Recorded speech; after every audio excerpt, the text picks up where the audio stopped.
Chapter 48-42. Buttface's reminder. Ji Ping was so angry that he gritted his teeth. Ji Kong was originally very slow-witted. Why did he suddenly become sharp-tongued?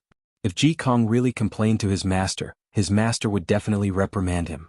Thinking of this, Ji Ping gritted his teeth. Anyway, once the 10 days were up, Yun Chuzhou would die. He didn't have to make his master unhappy. Ji Ping glared at Yun Chuzhou viciously when he thought of this. He turned around and was about to leave. There was still no news from Xiao Mogu. How could He Xingjiu let Ji Ping leave? She curled her lips and said, "Are you afraid just like that? Aren't you very awesome? I think that you, an idiot, only dare to show off verbally. Wasn't she just looking for trouble? Was she crazy?" Ji Ping couldn't care less about Ji Kong's threat. He immediately released a black lotus and rushed toward He Xingjiu in black Sanskrit. He Xingjiu, on the other hand, ran away. "You little piece of trash. Come and chase me if you have the ability, you idiot." "Ji Ping? I think you should change your name to Sacrifice. I don't know where you got the courage to come out and jump around. Are you trying to show off someone else's excellence?" He Xingjiu provoked Ji Ping while running. She completely focused the attention of Ji Ping and the others on her. At that moment, Ji Su came back with his meal. He immediately helped Ji Kong and Ji Kong to stop Ji Ping, causing a huge ruckus. He Xingjiu caused a huge ruckus, but Xiao Mogu gave her very disappointing news. Xiao Mogu searched the ground within a radius of 10 miles, but she did not find any traces of the jade glass Bodhi tree. Yun Chuzhou was afraid that Xiao Mogu would be discovered, so she ordered Xiao Mogu to return to the small tent. She sneered at Ji Ping, "I'm hungry and I don't have time to play with you. If you continue to pester me, I'll tell Master Liaowu. The reason I can't find the jade glass Bodhi tree is because you've wasted my time." Ji Ping's eyes were bloodshot. He wished he could strangle Yun Chuzhou to death, but Ji Kong and Ji Su stopped him. Although their cultivations were not as high as his, it was still a little difficult for them to work together. Moreover, he was also afraid that Yun Chuzhou would spout nonsense to Master Liaowu. In the end, he gritted his teeth and left. There were still 9 days left. He could afford to wait. Yun Chuzhou found a catalyst and returned to the small tent to put Xiao Mogu back into her spirit beast pouch. She was puzzled. Where did that damn jade glass Bodhi tree go to hide? Day after day passed. In the blink of an eye, it was already the 9th day. However, Yun Chuzhou still did not have the slightest clue. Ji Ping was secretly hating Yun Chuzhou. "You're dead meat." Ji Kong and Ji Su were very worried. Once the 10 days were up, if this female devil could not find the jade glass Bodhi tree, she would be in deep trouble. He Xingjiu was also very anxious. These days, not only did she send Xiao Mogu to investigate, she also took the risk of sending Xiao Mogu to investigate. She also sent out the spirit bees and spirit butterflies, but there were still no clues. The jade glass Bodhi tree seemed to have disappeared into thin air. This fellow sighed. If she really couldn't do it, she could only use the ancient Buddhist scripture to save her life. At this moment, Buttface suddenly said, "Little fairy, don't you still have the relic of the old monk, Su Su? That old monk Su Su should be the ancestor of the Zen sect. As long as you take out his relic, are you afraid of that old bald donkey?" Yun Chuzhou slapped her thigh. How could she have forgotten about this? Chapter 48-43. I have an idea. Yun Chuzhou complimented Buttface and instantly smiled like a flower. With the relic of the fake old monk, she could definitely avoid this disaster. Although she couldn't let her parents go, she could still meet them. However, for the sake of safety, she decided to ask around first. Therefore, she asked Ji Kong with a smile, "Brother Ji Kong, do you know old monk Wang Su?" No. He Xingjiu was dumbfounded. However, she thought about it and blamed her for not explaining it clearly, so she said, "I'm not talking about now. It was a long, long time ago before your Zen sect changed its name." Su Kong still shook his head. "I've never heard of it." Ji Su exclaimed and said, "I remember now. 10,000 years ago there was really someone called Wang Su. However, this Wang Su was a traitor of the bitter Zen sect. It was said that he was expelled. As for the specific details, I'm not sure. I happened to see it in a book in the scripture depository." Yun Chuzhou. This fellow's heart was like a dog that had been bald. The joy in his heart turned into bubbles. Could that old monk Wang Su have deliberately made fun of her? And he even asked her to bring his relic back to the Zen sect? Wasn't he asking her to be tortured? Since Wang Su was a traitor to the Zen sect, she couldn't take out his relic. If she took out his relic, not only would she not be able to escape, but she would also offend him. Therefore this path was blocked. As for Wang Zu's last wish, she could only wait until she had the strength to deal with the Zen sect in the future. This guy remembered that he still had a lot of Buddhist lotuses. Why not take them out to save his life? Sigh, he really couldn't bear to do that. Buttface said eagerly, little fairy, this money is just a worldly possession. It's better to save your life than to bring it with you when you're alive or when you're dead. Shinjo also knew this principle, but this guy felt very indignant. She thought that she was smart, but she didn't expect that she would be fooled by a tree. It was so embarrassing. Bodhi was the embodiment of wisdom. It seemed that she had underestimated the jade glass Bodhi tree. This guy laughed at himself and took out the outer shell of the jade glass Bodhi seed to think about it again. One of the advantages of this guy was that he wouldn't give up until the last moment. Yun Chujio looked at the outer shell in her hand and suddenly sat up from the recliner. She took out an outer shell and threw it on the ground. The outer shell rolled a few times on the ground and then stopped moving. Yun Chujio's eyes instantly lit up. She curled the corners of her lips. No matter how cunning the dead tree was, it could not escape her little fairy Jio's eyes. Yun Chujio immediately stood up and said to Ji Ping, you sent a message to Master Liaowu saying that I have a way to find the jade glass Bodhi tree. Ji Ping sneered, Yun Chujio, even if you want to court death, you don't need to miss this day. Anyway, tomorrow is the deadline. He didn't believe that Yun Chujio could find the jade glass Bodhi tree at all. He thought that she just wanted to see Master Liaowu to plead for mercy. After all, she would die tomorrow morning. Yun Chujio curled her lips, Ji Ping, you are as stupid as ever. Little brother Ji Kong, you sent a message to Master Lei and asked him to help me tell Master Liaowu that I have a way to find the jade glass Bodhi tree. Chapter 48-44 made him shut his mouth. Ji Kong glanced at Yun Chujio and sighed. He thought to himself, this female devil must be lying. She probably went to the sect master to plead for mercy. Although it shouldn't be of much use since she said it, he would help her this time. Thus, Ji Kong sent a message to Master Lei, asking him to pass on the message to Master Liaowu. An hour later, Master Liaowu came with a group of people. Ji Kong couldn't help but frown. Did Master not make it clear? Why did he ask the Master to bring so many people here? Under the watchful eyes of everyone, how could the female devil plead for mercy? He didn't know that Master Lei had made it clear. However, in order to shut up the Lan family's ancestor, Master Liaowu not only called the Lan family's ancestor over, but also called all the famous people of the Zen sect over. Everyone had the same idea. They felt that Yun Chujio was struggling with her last breath, and they didn't believe that she had thought of a good idea. Ji Ping sneered again and again. Yun Chujio was doomed. Master Liaowu came to Yun Chujio and asked in a deep voice, Master Yun, I heard that you found a way to find the jade glass Bodhi tree. Is it true? Of course it's true. It's more real than a pearl. That bastard, yes, that jade glass Bodhi tree may be cunning, but I still managed to catch its tail, Shinjo said with a smile. Master Liaowu was not in the mood to argue with Shinjo about the details. He asked anxiously, then where is the jade glass Bodhi tree? Shinjo bared her little white teeth and said, no rush, no rush. Anyway, I've caught its tail. They'll find it very soon. Ji Ping could not take it anymore when he saw Yun Chujio being so smug. Master, don't listen to her nonsense.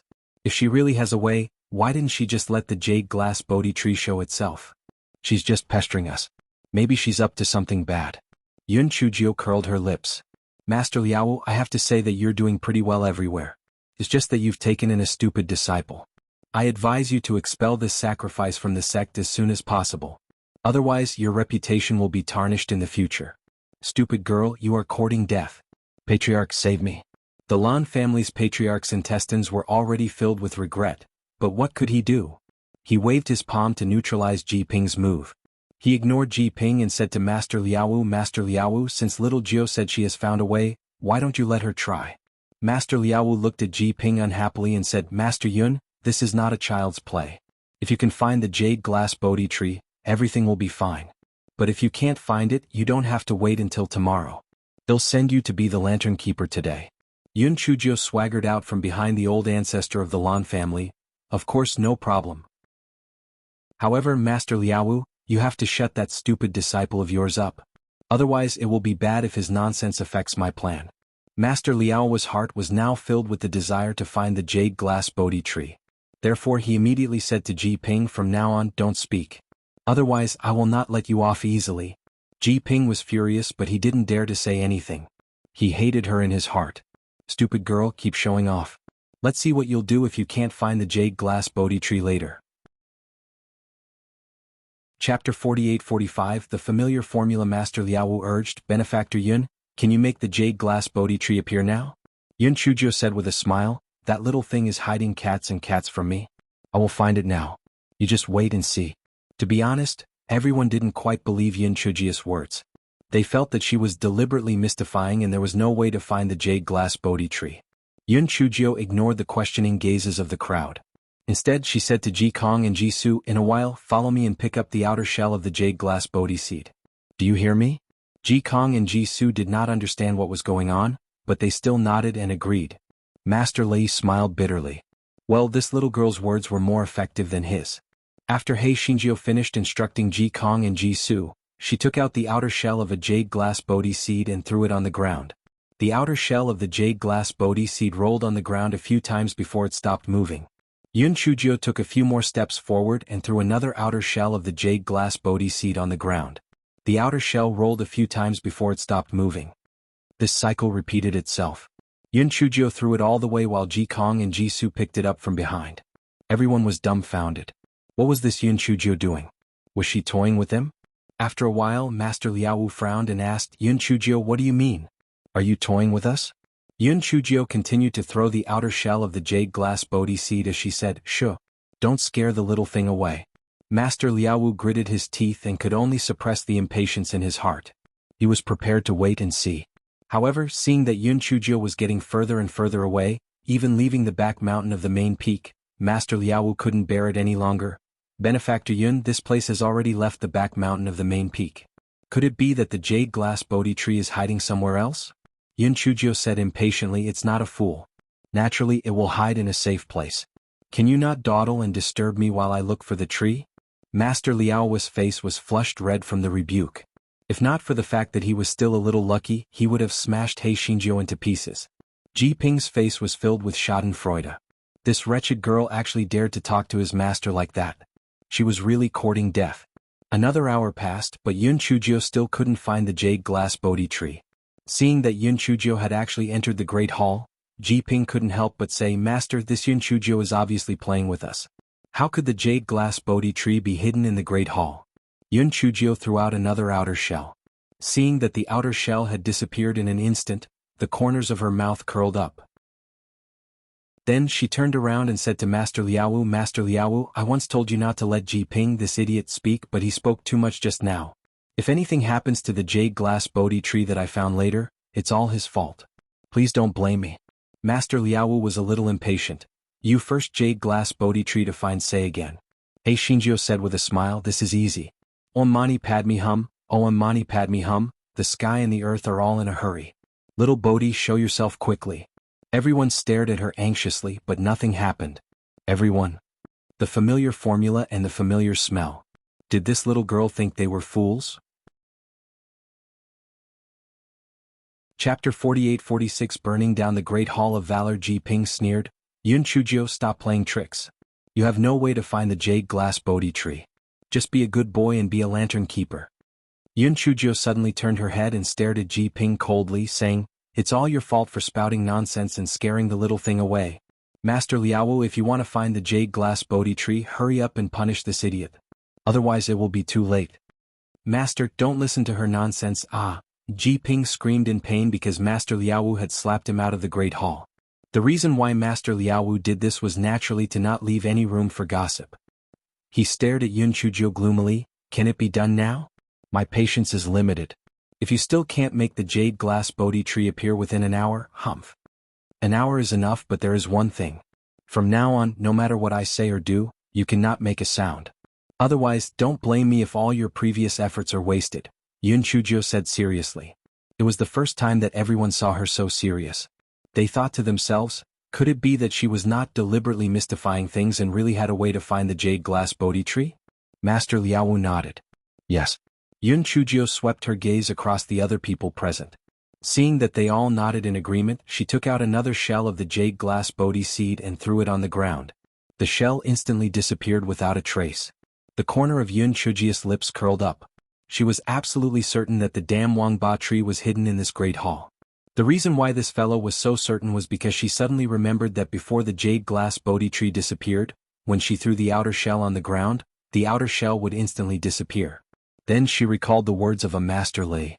Every time the jade glass Bodhi tree bore fruit, other than a small number of jade glass Bodhi seeds that automatically chose a master, the rest of the jade glass Bodhi seeds and outer shell would disappear. This meant that the jade glass Bodhi seeds and outer shells were once again absorbed by the jade glass Bodhi tree as nutrients, and she was also taking advantage of this point. In other places, the outer shells did not disappear after landing on the ground, but in the Great Hall of Valor, the outer shells disappeared after landing on the ground. This meant that the jade glass Bodhi tree must be in the Great Hall of Valor.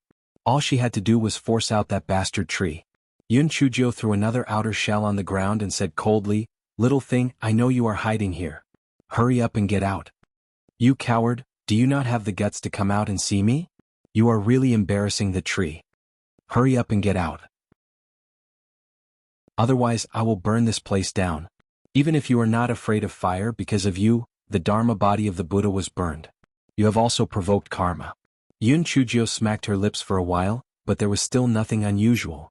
She sneered and raised her hand to strike the cloth curtain beside the Buddha statue with lightning. The cloth curtain was struck by the lightning and instantly burned up. Master Liaowu and the others were so angry that they almost fainted. This smelly girl was not looking for the jade glass Bodhi tree, she was courting death. She actually dared to burn their Great Hall of Valor, she was simply too daring. Just as everyone was about to make a move, they saw Yun Chujio turning her head and giving them a warning glance. Only then did everyone remember what they had promised Yun Chujio previously. They were all gnashing their teeth in anger. Could this damn girl have done it on purpose? Did she think that she wouldn't be able to live anyway, so she wanted to play along with them? Chapter 48-47 The jade glass Bodhi tree appeared at this moment. The cloth curtain had already been set ablaze, and the great hall was filled with a burnt smell. Ji Ping limped in. When he saw the situation in front of him, his face was filled with malevolent hatred. "Damn girl, just do it. You're dead meat." The Lan family's patriarch's heart was like a dog that had been bemoaned. This little girl was purposely provoking trouble in the sky. If you want to burn her Great Hall of Valor in front of the people of the Zen sect, aren't you courting death? If you really burned her Great Hall of Valor, not to mention the Lan family, even the heaven couldn't save her life. At this time he heard Yun Chujio say coldly, "Little thing, I'll give you 3 seconds. If you still don't come out when I count to 3, I can only let the old Buddha have a taste of being roasted by fire." Just when everyone thought that there would be no effect this time, a green color appeared on the palm of the Buddha statue. Everyone took a closer look. It was actually a jade glass Bodhi tree that had shrunk countless times. Yun Chujio poured a few pails of water on the burning cloth before looking at the miniature jade glass Bodhi tree. This fellow hugged his shoulders and sneered, "Little thing, you sure know how to hide. You actually hid inside the Buddha statue. Unfortunately I still found you. Don't you feel very aggrieved now?" The aggrieved feeling in the heart of the jade glass Bodhi tree could no longer be described with words. It thought that its wisdom was unparalleled, but in this life, the only 2 things that it had fallen into the hands of this smelly girl. It felt as aggrieved as it could be. 10,000 years ago, this fellow's cultivation was at least very high. It was not too shameful for it to fall into her hands. However, this time she was just a piece of trash. It actually fell into her hands again. How could it be reasonable? Just as the jade glass Bodhi tree was feeling aggrieved, it heard Yun Chujio say, "What's wrong? Are you still planning to settle down in the hands of Buddha? Hurry up and get over here." The jade glass Bodhi tree was so angry that its leaves were twitching. What right did she have to speak to it like that? If it did not go over, what else could she do to it? Yun Chujio curled her lips. 3 numbers. If you still don't hurry up and get over here, I will burn down this Great Hall of Valor. 1, 2. The jade glass Bodhi tree was so angry that it almost died. Were those monks all dead? No one stopped her when she said that. What a bunch of trash. The jade glass Bodhi tree was afraid that Yun Chujio would really burn the Buddha statue and let it be affected by karma. It could only fly out from the Buddha statue's palm and float in front of Yun Chujio. Yun Chujio looked at the jade glass Bodhi tree in front of her, and 108 ways to deal with this broken tree flashed through her mind, such as frying, steaming, braising. The jade glass Bodhi tree trembled for a moment and then planned to escape. The jade glass Bodhi tree was so angry that its leaves stood on end. However, it was extremely confident that this fellow in front of it would do anything. It could only cower. Yun Chujio snorted coldly and then said to the dumbfounded Master Liaowu, "Master Liaowu, I told you before not to let that Ji Ping spout nonsense. Now it's all because of his nonsense. In the end, the jade glass Bodhi tree became so small. All of this was caused by him. If you want the jade glass Bodhi tree to return to its original state, you have to deal with Ji Ping. Chapter 48 had been threatened. Although Master Liaowu was confused by what was happening in front of him, he was not so confused that he believed Yun Chujia's words. He knew that Yun Chujia was using this as an excuse to take care of Ji Ping. The most important thing now was to restore the jade glass Bodhi tree to its original state. Therefore, even though he knew that Yun Chujia was deliberately messing with Ji Ping, he still said to Ji Ping, "Ji Ping, you've made a big mistake. Go to the discipline hall and receive 100 strokes of punishment." Ji Ping couldn't believe his ears. What? 100 strokes? What did he do wrong? 100 strokes of the rod. Master, are you senile? Without Master Liaowu, how can 100 strokes be enough? At least 300 strokes. Little Bodhi, don't you think so? Yun Chujio said as she looked at the jade Bodhi tree. The jade Bodhi tree's heart was like a muttering dog. What could it say? It could only shake its leaves bitterly, indicating that it agreed with Yun Chujia's words. Seeing this, Master Liaowu could only grit his teeth and say, "If that's the case, then 300 strokes of the cane will be enough. Ji Ping, go and receive your punishment immediately." Ji Ping's legs went weak and he sat down on the ground. 300 strokes of the cane? That would take half of his life. Master, Ji Ping wanted to ask for mercy, but he was scared back by Master Liaowu's cold gaze. In the next moment he was taken away by two monks. Ji Kong and Ji Zu's admiration for He Xinjiu was like a torrential river. What did she mean by killing without spilling blood? This was it. TSK, 300 strokes of the cane. Ji Ping probably wouldn't be able to get out of bed for 2 to 3 months. Sect Master Liaowu's expression was very ugly as he said to Yun Chujio, "Benefactor Yun, I have already done as you said. Can I restore the jade glass Bodhi tree to its original state now?" Yun Chujio nodded with a smile, "Of course. Little Bodhi, let's go. Follow me back to your original position. If you aren't obedient, HMP." Although the jade glass Bodhi tree did not want to listen to her orders, it could not do anything to her. It had no choice but to accept its fate and follow everyone back to their original place of growth, returning to its original appearance. When the Zen sect members saw the jade glass Bodhi tree that had been lost and recovered, they almost burst into tears. Their precious treasure had finally returned. It was not easy. However, although the tree had returned, the jade glass Bodhi seed was gone. This must be blamed on Yun Chujio. Master Liaowu clearly thought the same way. He said to Yun Chujio, "Master Liaowu, what do you think?" "Master Yun, although the jade glass Bodhi tree has returned to its original state, because of you, we lost the opportunity to let the jade glass Bodhi seed choose its master. What do you think about this? Moreover, I helped you find the jade glass Bodhi tree. Shouldn't you thank me properly? Shouldn't you give me a gift of thanks?" Everyone from the Zen sect was so angry that they laughed. They had seen shameless people before, but this was the first time they had seen such a shameless person. "Thank you? It would be good enough if I didn't kill you. Are you shameless or not?" Master Liaowu was about to flare up when he heard Yun Chujia's faint voice. "Master Liaowu, you have to think carefully before you decide what to do. Otherwise, if this jade glass Bodhi tree tries to hide from you again, no one will help you find it." Master Liaowu almost spat out a mouthful of blood. Threat, this was a blatant threat. He didn't expect that the dignified Zen sect master would be threatened by a little trash. Chapter 48-49. The wretched jade Bodhi tree. Master Liaowu originally didn't intend to accept this fellow's threat, but in the next moment he changed his mind. Because he was dumbstruck to see that the little girl actually walked in front of the jade Bodhi tree and directly tore a branch into a baldy, while the jade Bodhi tree trembled and didn't have any other reaction. Yun Chujio pulled as she stuffed it into her mouth. Needless to say, the Bodhi leaf was full of juice and it was even tastier than a spirit fruit. The jade glass Bodhi tree was about to cry. It was so pathetic. If it knew this would happen, it would not have taken revenge on her. But now, not only did it fail to take care of the little girl, it even put itself in a passive position. Could it be that it was going to become bald lady again? Master Liaowu anxiously chanted the name of Buddha. Amitabha, stop. Stop. Yun Chujio grabbed another bunch of leaves and said carelessly, "These leaves are like hair. If the old ones don't go, the new ones won't come. I'm doing this for its own good." The jade glass Bodhi tree was so angry that the entire tree was in a bad mood. Shameless. Too shameless. She was the one who was greedy, and she said that it was for her own good. The tree was so angry.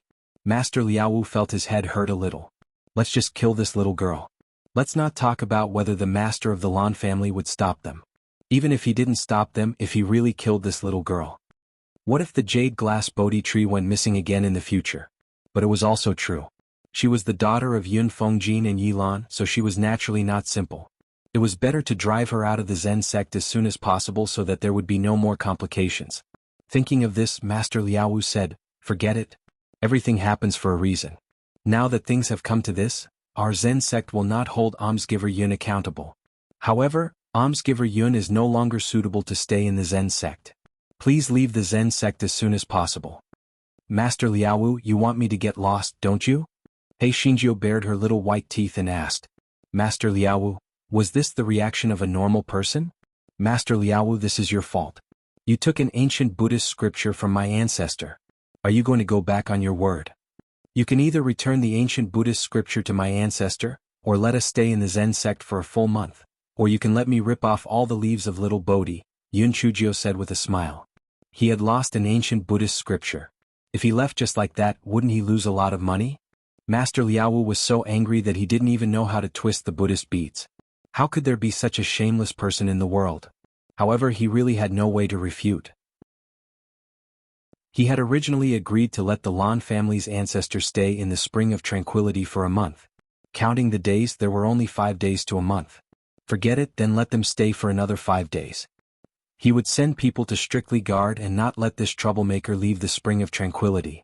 Thinking of this, Master Liaowu said with a gloomy face, "Forget it, then I will give you another 5 days. Let me say the ugly thing first.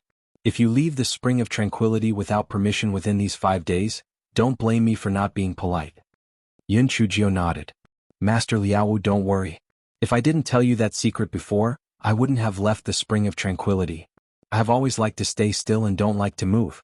I promise I won't go anywhere in these 5 days." Everyone's eyes twitched. "You quiet person? Liar." Chapter 4850 Insha. Master Liaowu nodded. "I hope so. In that case, Master Lan, please."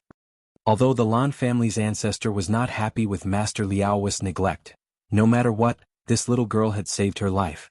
This was something to be congratulated. Therefore, he did not say anything and said to Hei Xingjiu, "Little girl Jiu, let's go." Yun Chujio blinked her eyes and rubbed the leaves of the jade glass Bodhi tree a few times before she followed obediently. Looking at the bare branches of the jade glass Bodhi tree, the sadness in its heart was like a river flowing against the current. After such a big mess, that little girl did not do anything, but it was slapped until it became bald. Fortunately, this little girl had finally left. It could be considered to have saved its last bit of face, or else it would have become bald again. Master Liaowu looked at Yun Chujio's jumping back, and for some reason he felt a little flustered. He decided to send the disciples of the Discipline Hall to strictly guard the tranquil spring, and absolutely not let this troublemaker run out again. After returning to the tranquil spring, the face of the Lan family's patriarch was very gloomy. Just as he was about to deal with Hei Xingjiu, he saw Hei Xingjiu say with a smile, "Patriarch, time is precious. You'd better hurry up and cultivate. If you want to deal with me, you can deal with me when you return to the Lan family. I can't escape anyway. Also, these Bodhi leaves can be used as medicine, right? Those old bald donkeys are usually very stingy. I reckon you can't get them either. Take these as my gift to you." Hei Xingjiu handed the Lan family's patriarch a Bodhi leaf as she spoke. "Patriarch Lan, how can one piece of Bodhi leaf be called this? How stingy are you? Didn't you masturbate a few times? Why did you only give him one piece?" Hei Xingjiu laughed dryly and handed 2 more leaves to Patriarch Lan in pain. Buddhists pay attention to the 3 treasures. It's not good to have too many. Patriarch Lan, he couldn't be bothered to argue with this fellow. It was more important to cultivate in seclusion. He would deal with her when he returned to the Lan family. Hei Xingjiu saw that the ancestor of the Lan family and old Tua had gone to cultivate. This fellow held his chin and pondered. He had wasted the past 9 days on the jade glass Bodhi tree. He had not managed to get any news about his parents. It seemed that he would probably return empty-handed this time. What made this fellow even more vexed was that after returning to the Lan family this time, it would not be long before that scum Lan Luochen would come out of the forbidden area. Just thinking about it gave him a headache. She didn't know where her gigolo had gone. He was so worried about her. This guy's way of dealing with her was to eat. This guy took out a bunch of Bodhi leaves and started munching on them. After eating a few pieces, this guy saw that the Bodhi leaves were very similar to a leaf that could play a tune that she had seen in her previous life, so he picked up a leaf and started to play. This guy was thinking about his parents, so he played, "Little cabbage, the ground is yellow." The Lan family's patriarch and elder Tua, who were cultivating, suddenly opened their eyes. They looked at each other in shock. Sonic Kill. This little girl actually knew Sonic Kill? How was this possible? Sonic Kill was a secret technique that had been lost for a long time. How could she possibly know it? However, if it wasn't Sonic Kill, it was simply impossible for cultivators like them to be affected by the music. Even their spiritual sense would be affected. Although this was only the lowest level of Sonic Kill, it was enough to shock people. Chapter 4851. Killing in Sanskrit. The more Heishinju blew, the sadder she became. Memories of her past and present surfaced in her mind. When she thought about how her parents were imprisoned, but she was powerless to do anything about it, the sadness in the song became even more intense. As time passed, other than sadness, there was also a deathly stillness in the song. The surrounding flowers and trees began to wither at a speed visible to the naked eye. The disciples of the discipline hall were even in tears. Even though the Lan family's patriarch and elder Tua's cultivation levels were high, their hearts became sour. The two of them originally wanted to interrupt Yin Chujia's playing, but at this moment they actually couldn't bear it anymore. What made the two of them even more surprised was that the gurgling sound coming from the Spring of Tranquility actually changed. It was actually the music that Ying and Yin Chujia were playing. The response from the Spring of Tranquility didn't matter. Even the Lan family's patriarch and elder Tua couldn't withstand it anymore. The two of them also fell into a state of grief that they couldn't extricate themselves from. Fortunately, the two of them still had the last bit of clarity. They found that at this moment, golden Sanskrit was spreading out along with the music. Oh my god, this was not a simple sound kill but a Sanskrit sound kill. One thought of flowers blooming, one thought of flowers falling. This was the Sanskrit sound kill. It was rumored that the bitter Zen sect once mastered this secret skill, but it was lost for some unknown reason later on. As the Sanskrit continued to spread, all the flowers, plants and trees in its path withered. All the Zen sect disciples wept and sobbed. In the discipline hall, Ji Ping had just received 300 strokes of the cane and fainted several times. As soon as he woke up, he heard a sorrowful melody and instantly he burst into tears. In the discipline hall, Master Liaowu used Buddhist power to suppress the grief in his heart. He looked at the Sanskrit language floating in the air, and his heart trembled. It was the Sanskrit sound kill. The Sanskrit sound kill was once the ultimate art of the bitter Zen sect, but it was inexplicably lost. How could it suddenly appear in the world now? Could it be that one of his senior brothers had suddenly comprehended the secret of the Fanine killer?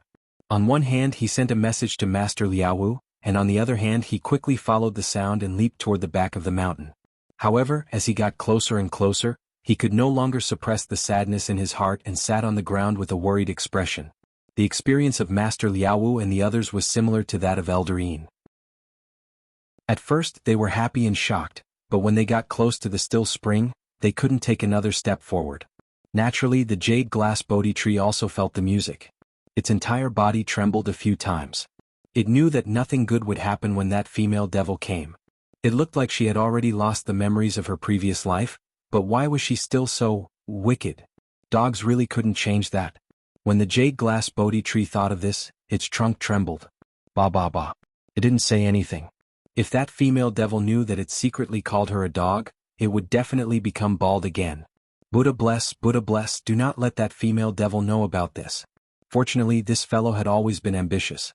After the grief, the tune gradually became cheerful, and the quiet spring's response became pleasant to the ears.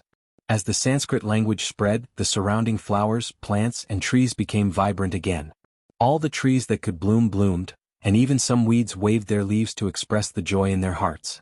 The Zen sect disciples also changed their previous sorrow, and each of their faces revealed a joyful smile. Even the usually serious Master Liaowu also revealed a kind smile like that of an ant. Chapter 4852. The wailing of ghosts and the howling of wolves. Heishinju gradually calmed down, and the music also gradually stopped. This fellow put down the jade glass Bodhi leaf, and was dumbfounded to see that the flowers and plants in front of her had all bloomed. What was going on? While this fellow was still in a daze, Master Liaowu had already arrived in front of her. Master Liaowu looked around. Although he didn't quite believe that the Sanskrit music just now was played by this little girl, he still asked, "Were you the one who was playing the music just now?" Yun Chujio slightly raised her eyebrows. "Master Liaowu, don't tell me that I don't even have the freedom to play the tune? Where did you learn the Fanning kill?" Master Liaowu didn't answer but asked, "What is the Fanning kill?" Yun Chujio looked confused. She saw that the elders and the others were also present. Her heart skipped a beat. Could it be that playing a tune could cause trouble? "It's the secret skill you used when you were playing the tune." Master Liaowu looked at Yun Chujio anxiously. If she could get the Fanning killer's secret skill again, it would be a great blessing. Yun Chujio was even more confused. "Secret skill? I just casually played it. How can this be called a secret skill? Don't you know how to play such a simple tune?" "Everyone, who are you kidding? Just casually blowing on it could make these flowers and trees instantly complete a cycle of death and vitality?" Seeing everyone's reaction, Yun Chujio pointed at herself in disbelief. "Could it be that these trees can bloom because of the tune I played?" Seeing everyone silently nodding, she first looked dumbfounded, then laughed out loud. "In that case, doesn't that mean that I have an incredible ability? Ah, I told you, I'm naturally talented and useful. I, little ninth fairy, am indeed not an ordinary person. Haha, in the future if anyone dares to provoke me, I'll directly blow a song to death. TSK I'm too awesome. This so-called Sanskrit killing is simply invisible. I'm too talented." Everyone was speechless. However, when everyone thought of the scene just now, they felt that it was normal for this guy to be so smug. This Fanning kill was indeed extraordinary. Master Liaowu interrupted He Xinjia's smug and said, "Master Liaowu, Benefactor Yun, where did you learn the Fanning kill?" To tell you the truth, the Fanning killer was originally a secret skill of our Zen sect, but it was lost for some unknown reason. If Master Yun can return the Fanning killer to our Zen sect will definitely reward you greatly. Yun Chujio curled her lips. "Master Liaowu, I think my skin is quite thick, but I found that your skin is even thicker than mine. What do you mean by returning it? If you say it's from your Zen sect, then it's from your Zen sect? I didn't use the Brahma voice kill. I used the ghost wailing wolf howling kill." Everyone, Master Liaowu's old face turned red from the rebuke. He gritted his teeth and said, "Master Yun, if you can return the Brahma voice kill's secret skill to our Zen sect, I can let you meet your parents." "Are you serious?" Yun Chujio asked in surprise. Master Liaowu nodded. "Although you can meet them, you can only see them through the enchantment.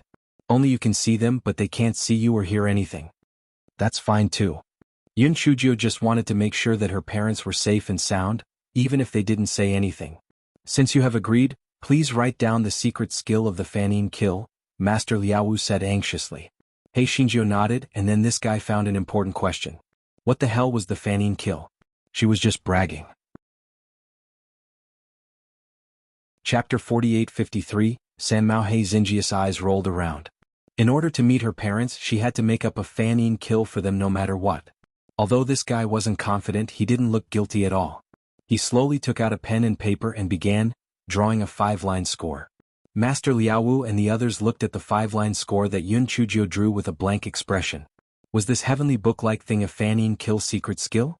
No wonder it was lost. Even if this thing was placed in front of them, they wouldn't recognize it. Yun Chujio drew the 5-line score of the little cabbage once and drew the 5-line score of the 2 tigers again.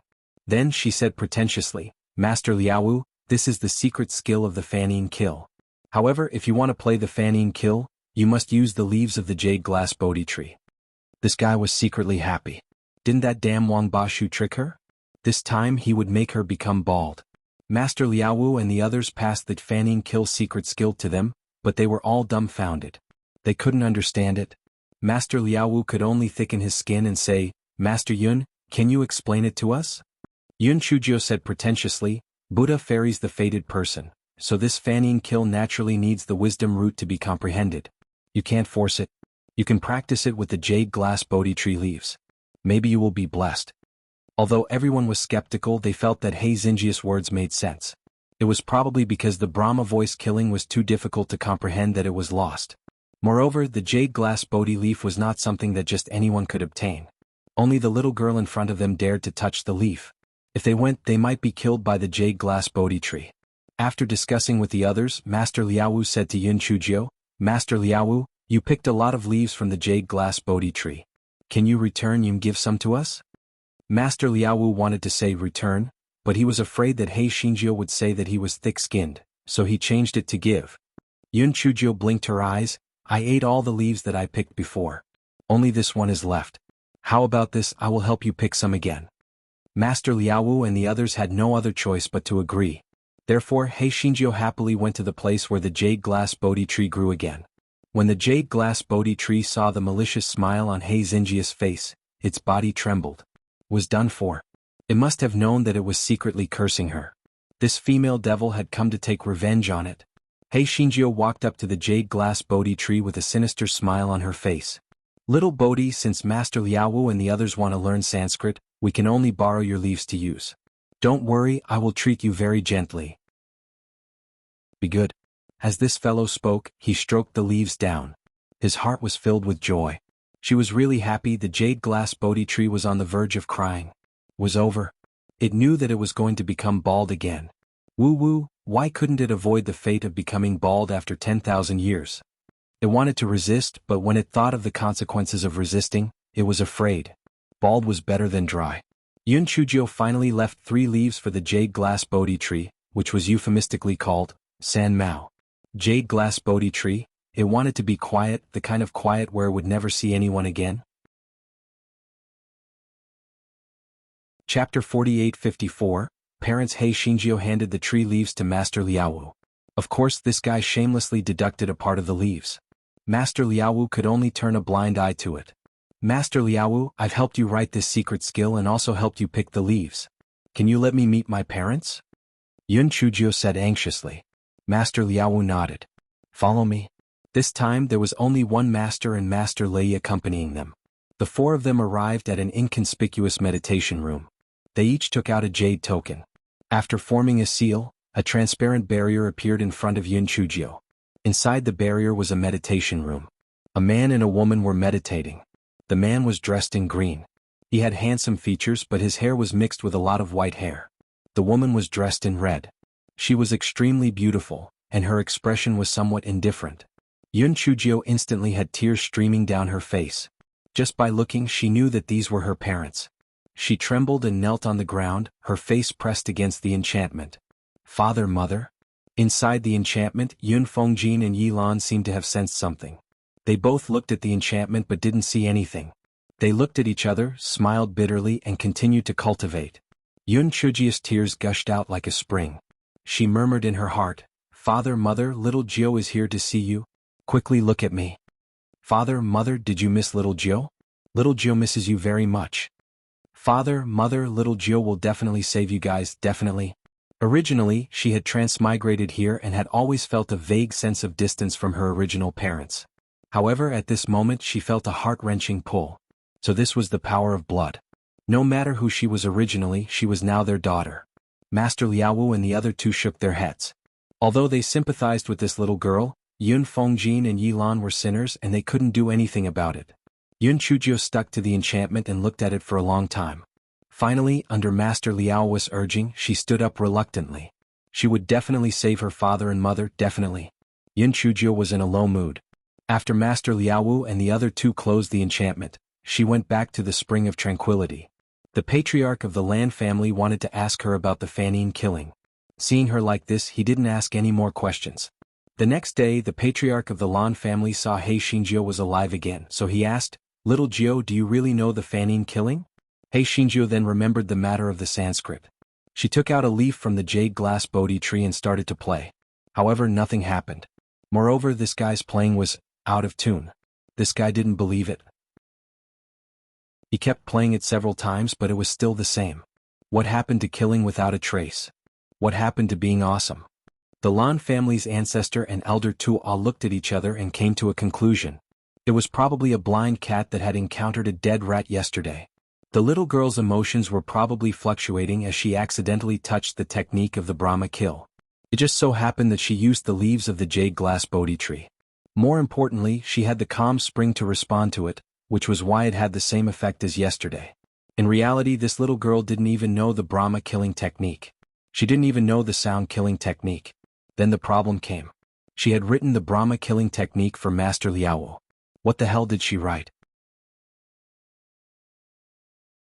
Chapter 48:55 Buddha's candle lit up. The ancestor of the Lan family repeated his question. Hei Shinjio blinked her eyes and said, "It's the Sanskrit mantra. I'm just not familiar with it yet." The ancestor of the Lan family shook his head. It would be a ghost if he believed her. However, it was none of his business. He had to seize the time to cultivate. Yun Chujio saw that the ancestor of the Lan family and Elder Tua had gone to cultivate again. This guy took the leaf and played a few more times, but there was still no effect. This guy knew that he did not know any Sanskrit music, so although he was disappointed, he did not take it seriously. She held her chin and pondered. She had already achieved the purpose of this trip. Although her father and mother were locked up, they looked good and should not be in danger for the time being. What she needed to do was to improve her strength so that the Zen sect would release her. Therefore she began to sit cross-legged and meditate. Although the spring of tranquility did not have much effect on her, it was very quiet here and could stabilize her cultivation. Soon, the news that Yun Chujio had failed to play the flute several times in a row reached Master Liao's ears. Master Liao's heart began to beat faster. Could it be that that little girl didn't know how to play the Sanskrit? But the Sanskrit she wrote was very profound and complicated, and it didn't look like she wrote it randomly. Perhaps she was just not familiar with it. On second thought, it was a good thing that Yun Chujio didn't master the Sanskrit. Otherwise, if she was really that powerful, she might have caused trouble.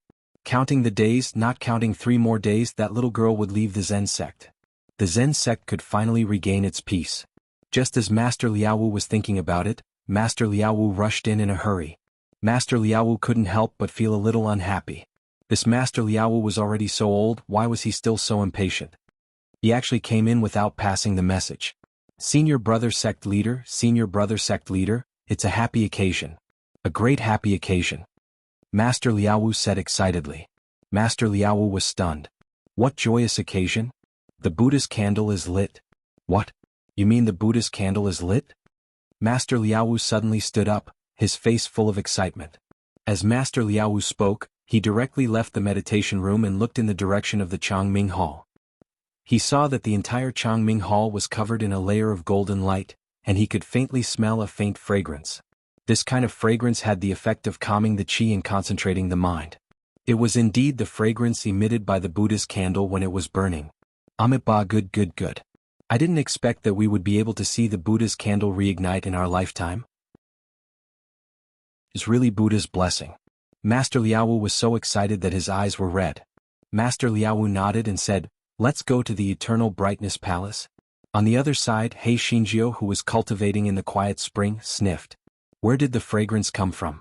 While she was wondering, she heard the ancestor of the Lan family and Elder Tua say, "I didn't expect that the Buddha's candle of the Zen sect would be rekindled. From now on, the Eternal Brightness Palace won't have to arrange any lampkeepers anymore." Hei Shinjio blinked her eyes. She had not forgotten that old monk Wu had once wanted her to be a lampkeeper. The ancestor of the Lan family had even told her that the lampkeepers were all dead. What was going on? Hei Shinjio walked up to the ancestor of the Lan family and asked, "Ancestor, can you tell me about the lampkeepers? And what the hell is this Buddha's candle?" Chapter 48:56 The Messenger of Buddha's Candle. The ancestor of the Lan family explained, "The Buddha's candle is one of the 3 treasures of the Zen sect. It is said that the Buddha's candle will never be extinguished. The light and fragrance it gives off are very beneficial to the cultivation of the Buddha's power. However, it was suddenly extinguished 10,000 years ago for some unknown reason. Since then, it has never been reignited. The Zen sect had no choice but to build a hall of eternal light and place the Buddha's candle in it. As for the lampkeeper, he is responsible for taking care of the 108 Buddha's candles in the hall of eternal light and will never be extinguished." Yun Chujio frowned. "Forefather, didn't you tell me that the lampkeepers are all dead? Were you lying to me before?" The Lan family's forefather smiled and said, "I didn't lie to you. Most of the lampkeepers who enter the Hall of Eternal Brightness will not live for more than half a year. As for the reason, we don't know. This has also become a mystery of the Zen sect, and has become the most severe punishment of the Zen sect." Yun Chujio curled her lips. "I see. Maybe the lampkeeper was eaten by the Buddha's candle." "Nonsense. The Buddha's candle is an important treasure of the Zen sect. How could it harm people's lives?" The patriarch of the Lan family scolded. "Patriarch, you can't say that. Didn't you see that jade glass Bodhi tree trying to strangle me before? So the Buddha's candle might not be a good thing." Yun Chujio retorted. The old ancestor of the Lan family looked at her speechlessly. Forget it. No matter what happens to the Buddha's candle, it has nothing to do with us. Just focus on cultivating. Yun Chujio nodded. She was not interested in the Buddha's candle and she could not eat it. On the other side, Master Liaowu and the others rushed to Changming Hall. They saw that the 108 Buddha lamps that were originally lit in Changming Hall had all been extinguished, only the 10-foot-tall golden candle in front of them was emitting a golden light. Master Liaowu and the others immediately knelt down and kowtowed. The wick of the Buddha's candle shook slightly. At this moment, Ji Ping walked in from outside the hall. Master Liaowu and the others were all stunned. Ji Ping had previously received 300 strokes of the cane. Why did it seem like nothing had happened to him? Ji Ping's face was filled with pride. Master, Buddha's candle had just given me a dream. It chose me as its messenger and as a reward, it healed my injuries. Ji Ping's words immediately caused a huge commotion. What? Buddha's candle actually chose Ji Ping as its messenger? It even healed his injuries? Everyone was skeptical. At this moment, Buddha's candle's wick trembled. Ji Ping said, Master, Buddha's candle said that in order to make you believe, it will immediately let the Buddha's light flourish. This time, everyone present no longer doubted Ji Ping's words. They looked at Ji Ping with envy. Ji Ping was very pleased in his heart. Initially, he had suffered a great blow and felt that he would not be able to raise his head in front of everyone in the future. He did not expect that the Buddha's candle would actually choose him. It was truly a stroke of luck. Sect Master Liaowu looked at Ji Ping with a much gentler gaze. Buddha's candle has chosen you as the messenger. This means that you have a wisdom root. Master did not misjudge you. Ji Ping was secretly resentful in his heart. What the old thing said sounded nice. Why didn't he say that when he was punished with 300 strokes of the cane? However, the most hateful person was still that stinky girl, Yun Chujio. He could use this opportunity to teach that stinky girl a lesson. Although he had the intention to frame Yun Chujio, he had just been chosen by Buddha's candle. He did not dare to act rashly and decided to wait for another 2 days. However, he did not expect Buddha's candle to say to him, there is actually a woman near the spring of tranquility. This is a great disrespect to Buddha. Quickly kill that woman. Chapter 4857, Killing on the Spot. Ji Ping was ecstatic when he heard this. Aha, that damn girl is dead for sure this time. Master, Buddha's candle said that there was a woman near the still spring. This is a great disrespect to Buddha, so he asked us to kill her. Ji Ping suppressed the ecstasy in his heart and said, is this really what Buddha's candle said? Sect Master Liaowu frowned. He somewhat suspected that this was what Ji Ping fabricated for the sake of public and private revenge. Ji Ping was secretly resentful. This old thing actually dared to suspect him? Master, if I were to lie, how could Buddha's candle not have any reaction? Besides, how would I dare to fake Buddha's candle's words? Wouldn't I be courting death? Master Liaowu thought about it and agreed. Although Ji Ping was stupid, he didn't have the courage to lie in front of Buddha's candle. However, was he really going to kill Yun Chujio? This was too hasty. Master Liaowu bowed to Buddha's candle. Buddha's candle, the Lan family used an ancient Buddhist scripture as a condition. That's why I let them cultivate near the spring of tranquility. Therefore it's not good to kill her. Why don't we expel Yun Chujio from the Zen sect? What do you think? Ji Ping snorted. Master, Buddha's candle said that no matter what happened before, that Yun Chujio had sullied the spring of tranquility. We must kill her or else the Zen sect will be in big trouble. Buddha's candle also said that the reason why it reignited was to warn us. If that Yun Chujio doesn't die, the Zen sect will never have peace. Master Liaowu and the others were really in a difficult position. Killing people for no reason would bring about karma, but not killing them, if what Buddha's candle said was true, wouldn't the Zen sect be in danger? Just as everyone was hesitating, the 108 Buddha lamps in Changming Hall were all turned into ashes. Everyone was so scared that they quickly knelt on the ground. They knew that Buddha's candle was angry. Ji Ping saw this and felt very happy. He said, Master, he'll bring people to catch Yun Chujio and let Buddha's candle decide. Master Liaowu thought that this would work too. Maybe things would turn around. So he said, then you should invite Master Lan and the other 2 over first. Then we can discuss the next step. Ji Ping nodded in agreement and led the disciples of the discipline hall to the tranquil spring. He sneered in his heart. Invite them over? You would take that bitch's life in a moment. In any case, this was Buddha's candle's order. Even if he killed Wu, that old fart, he wouldn't dare to do anything to him. As for the master of the Lan family and that hunchback, It was obvious that they didn't take Yun Chuzhou seriously. As long as he knew what was at stake, he believed that they wouldn't interfere. Soon Ji Ping and his men arrived at the Spring of Tranquility. Patriarch of the Lan family, I was ordered by Buddha's candle to kill Yun Chuzhou. Please do not interfere. Ji Ping went straight to the point and explained his purpose of coming. The Discipline Hall disciples behind him did not know the details, so they believed Ji Ping's words. The patriarch of the Lan family was stunned. What did you say? Buddha's candle wants you to kill little Jiu? What? Buddha's candle said that if Yun Chuzhou doesn't die, the Zen sect will never have peace, so she must die. Master Lan, this concerns the survival of our Zen sect, so we can only kill her, Ji Ping said viciously. The patriarch of the Lan family frowned. How can little Jiu make your Zen sect never have peace? Could there be a mistake? Why don't we go see Master Liaowu first and then make a decision? Ji Ping would never agree. He was eager to kill Yun Chuzhou to take revenge, so he sneered, Master Lan, how can we delay the order of Buddha's candle? Do it.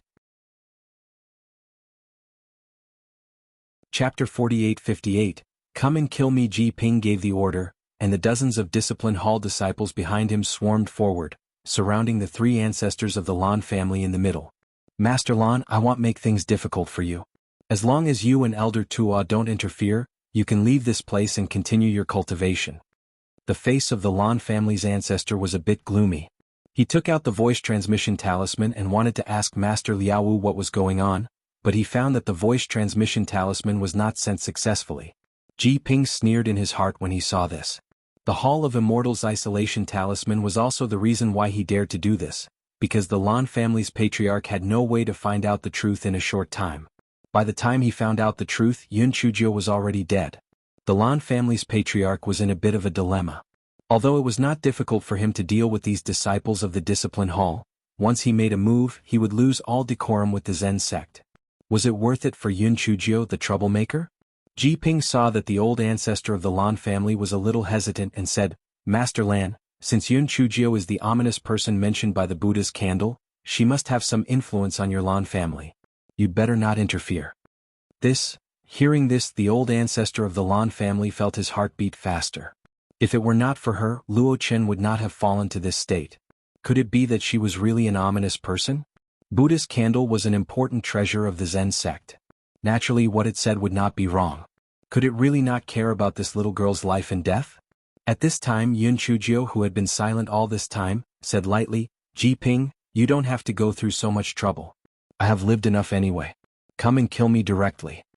Everyone, was this little girl crazy or stupid? Ji Ping looked at Yun Chuzhou suspiciously. Yun Chuzhou, what trick are you playing again? I'm telling you, no matter what, you're dead today. Anyway, I can't escape today, so I won't struggle in vain. Come and kill me. Yun Chuzhou closed her eyes as she spoke, looking like she was at the mercy of others. Although Ji Ping still had some doubts in his heart, he hated Yun Chuzhou too much. On second thought, seeing that he had convinced the head of the Lan family, it was possible that Yun Chuzhou knew that she could not survive and gave up on herself. Moreover, his cultivation level was much higher than Yun Chuzhou's, so he was not afraid that she would play any tricks. Therefore, he walked in front of Yun Chuzhou with a sinister smile and slapped Yun Chuzhou's head. The ancestor of the Lan family was still hesitant. Before he could decide whether to attack, he heard Ji Ping scream. The Lan family's patriarch only felt that Ji Ping's head was in Yun Chuzhou's hand in the blink of an eye. He was shocked. How did she do it? It turned out that the moment Ji Ping got close to Yun Chuzhou, he stumbled and wanted to get up, but his feet were entangled by something.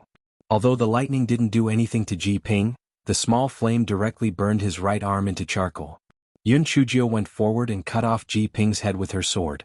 When Yun Chuzhou cut off Ji Ping's head, she conveniently kept Xiao Mogu into her spirit beast pouch.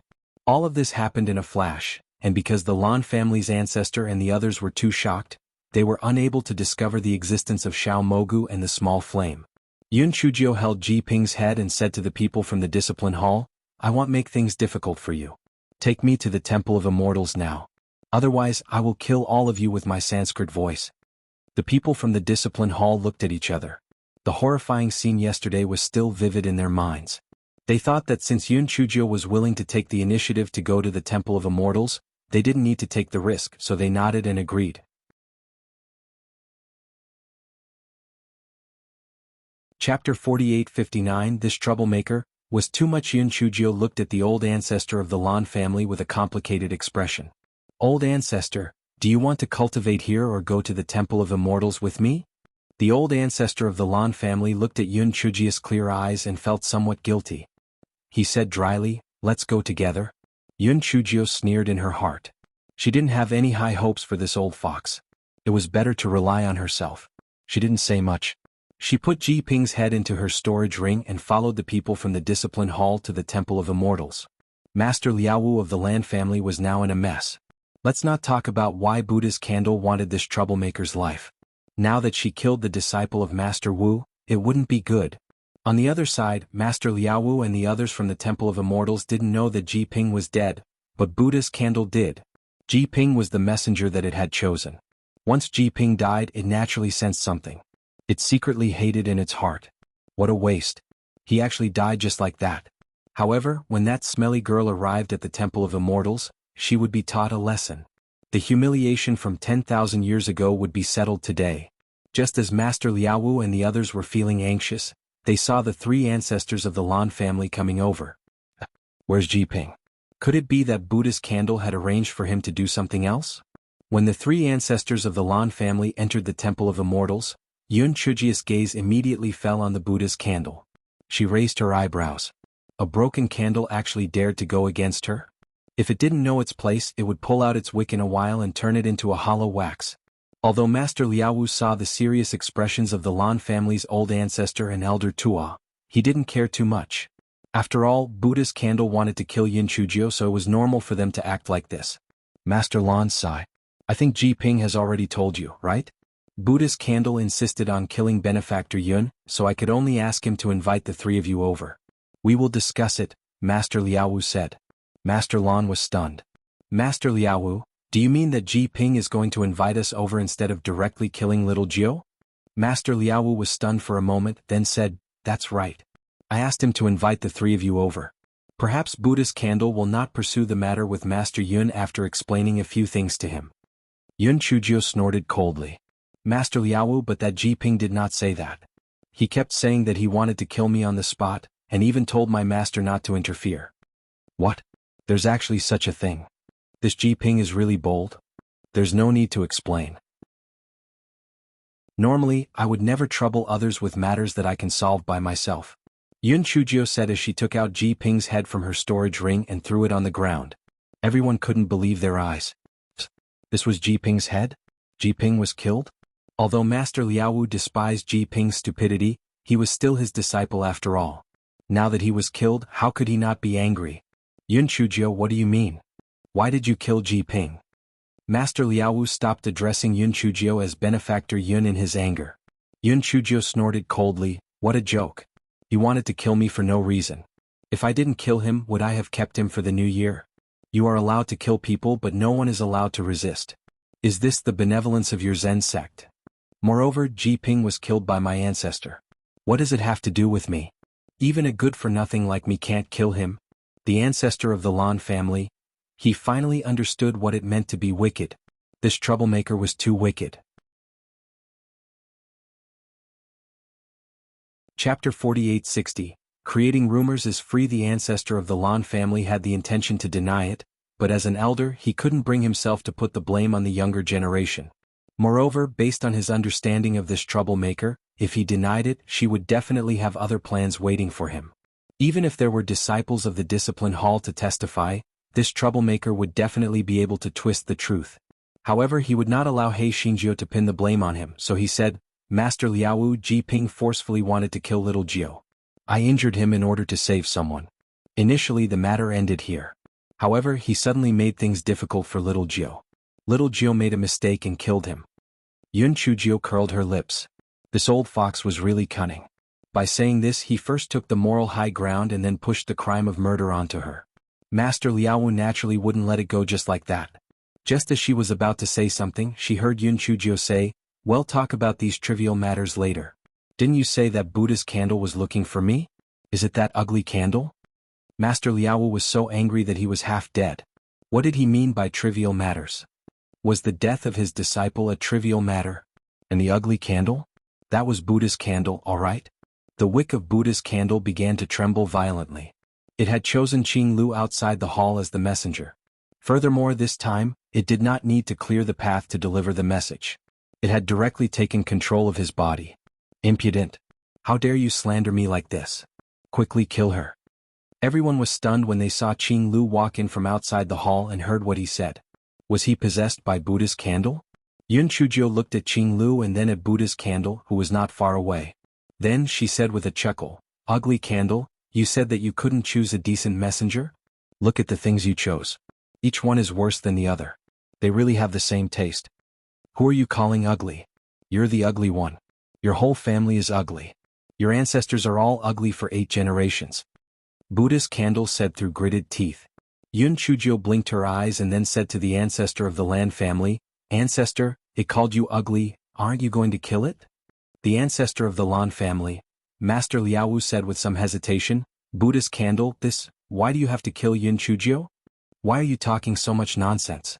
If you don't kill this wretched girl, the Zen sect will suffer a great calamity, and the entire Zen sect will be destroyed." Buddha's candle shouted sternly. Yun Chujio slapped Qing Lu's face. "You don't need money to spread rumors, do you? They'll slap your jinx to death. You still call yourself Buddha's candle? Since you're Buddha's candle, you should sweep the floor and not harm the lives of the ants. You should cherish the moth gauze lamp, but you just opened your mouth and shut your mouth wanting to kill people. Where is the slightest bit of compassion?"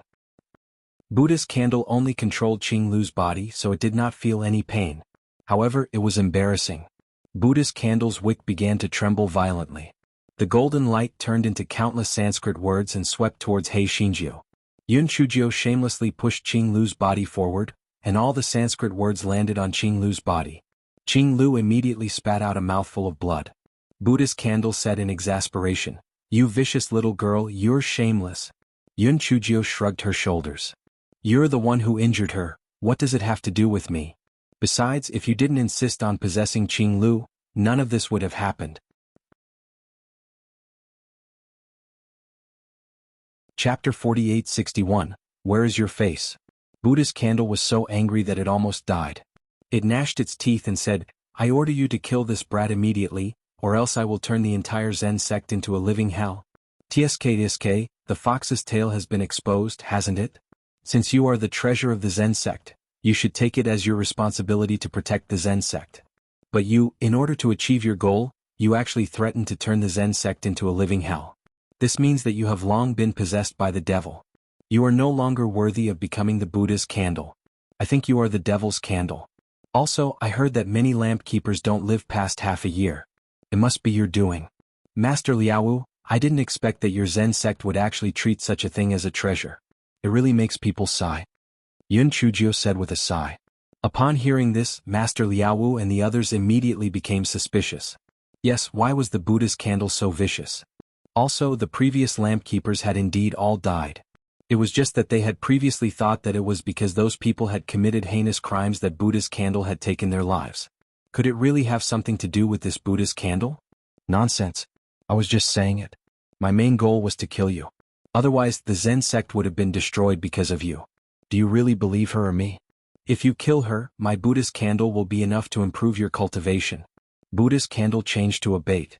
Master Liaowu and the others were tempted. When the Buddha's candle was in full bloom, they all felt that it would help their cultivation. Moreover, Yun Chujio had killed Ji Ping and seriously injured Qing Lu.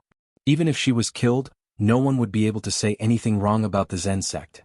At this moment, Yun Chujio said faintly, "If you are not afraid of going mad, just do as it says.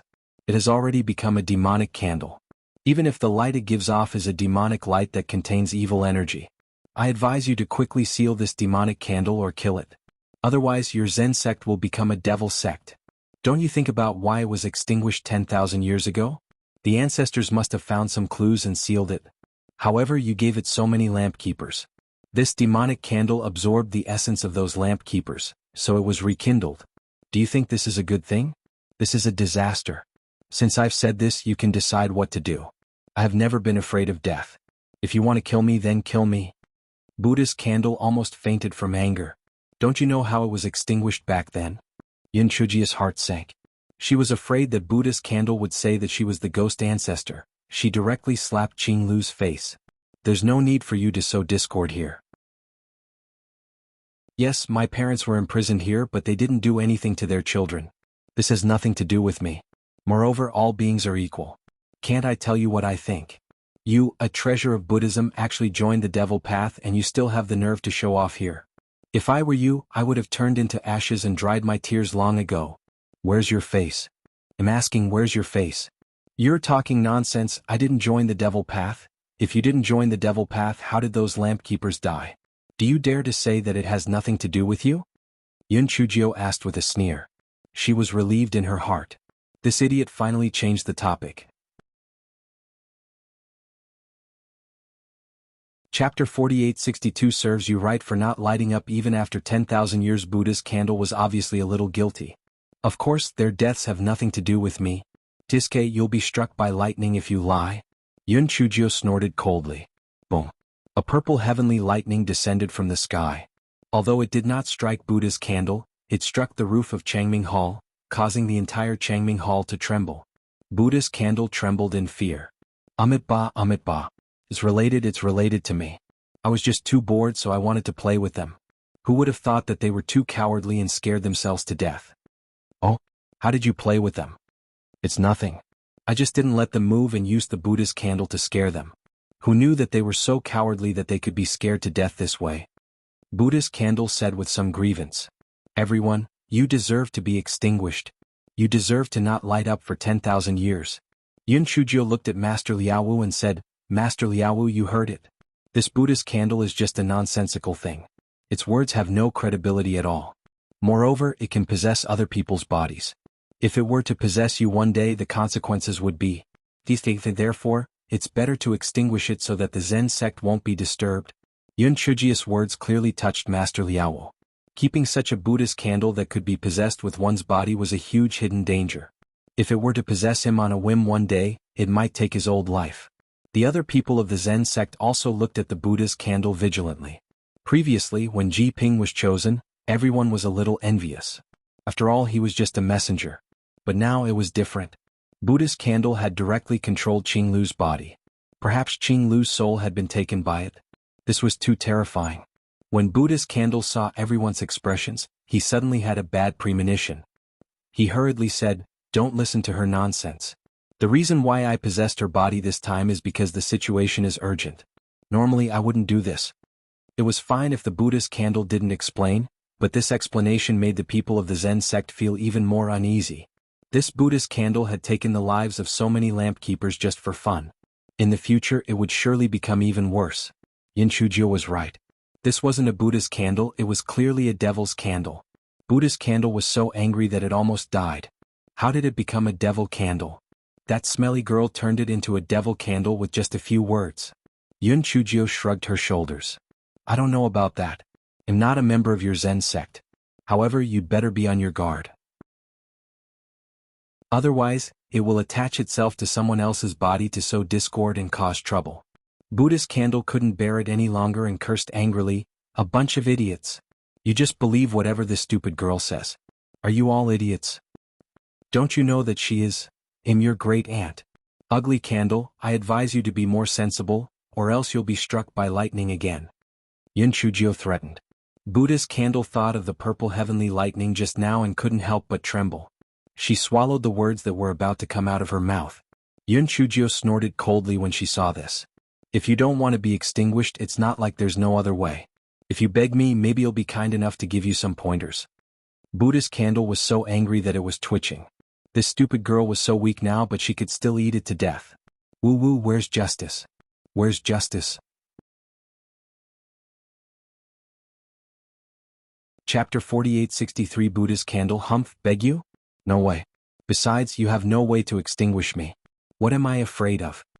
Buddha's candle said angrily. It found that this female devil had lost her memory, so she didn't know how to extinguish it. In that case, what was it afraid of her for? With this thought, Buddha's candle suddenly had nothing to fear. It felt that Kingless body was really not that good, so it switched to another disciple and jumped into Changming Palace. Humph, you bunch of trash. From now on, I am the boss of this Zen sect and you all have to listen to me. Now, all of you kneel down and kowtow to me or else I won't be polite. Master Liaowu and the others felt as if their hearts had been bleeded. Was this Buddhist candle crazy? No wonder it had been extinguished for 10,000 years, it deserved it. This kind of thing, it would be best if it was extinguished for the rest of its life. Seeing that no one was moving, Buddhist candle said in exasperation, "How dare you disobey me? If you don't kneel down to me, I will kill this disciple." Master Liaowu and the others saw that the disciple possessed by Buddha's candle was holding a sword across his neck. Each and every one of them was as big as a bucket. If they didn't do it, not only would this disciple's life be over, Buddha's candle would also harm other disciples. But if they did it, wouldn't it increase the prestige of Buddha's candle? It was really worrying to death. Buddha's candle saw that everyone was in a difficult position. He laughed strangely in excitement. "It's fun. It's fun. It's really fun. Quickly kneel down." Master Liaowu and the others saw that there was already a bloody scar on the neck of the disciple possessed by Buddha's candle. They could only kneel down. After all, they had knelt before Buddha's candle before, so it wasn't too embarrassing. When the Buddha's candle saw that Yun Chujio and the other two were still standing, he said angrily, "Damn girl, why aren't you kneeling?" Yun Chujio curled her lips. "I'm not a member of the Zen sect. If you want to kill me, then kill me. What does it have to do with me? Master Liaowu, since the Lan family has nothing else to do here, we will return to the Spring of Tranquility. You guys can slowly play with it." Without waiting for Master Liaowu's reply, Yun Chujio strolled out of the Changming Hall. Buddha's candle blinked its eyes. It wanted to teach Yun Chujio a lesson, but it was afraid that it would be tricked again, so it simply did not bother with her and continued to torment Master Liaowu and the others. The Lan family's patriarch and elder Tuan naturally would not stay in the Changming Hall and also left with Yun Chujio. When Buddha's candle saw that Yun Chujio had left, it became even more unbridled and almost tortured Master Liaowu half of his old life. Fortunately, the Buddha's candle could only possess the disciples and not the elders with higher Buddha power.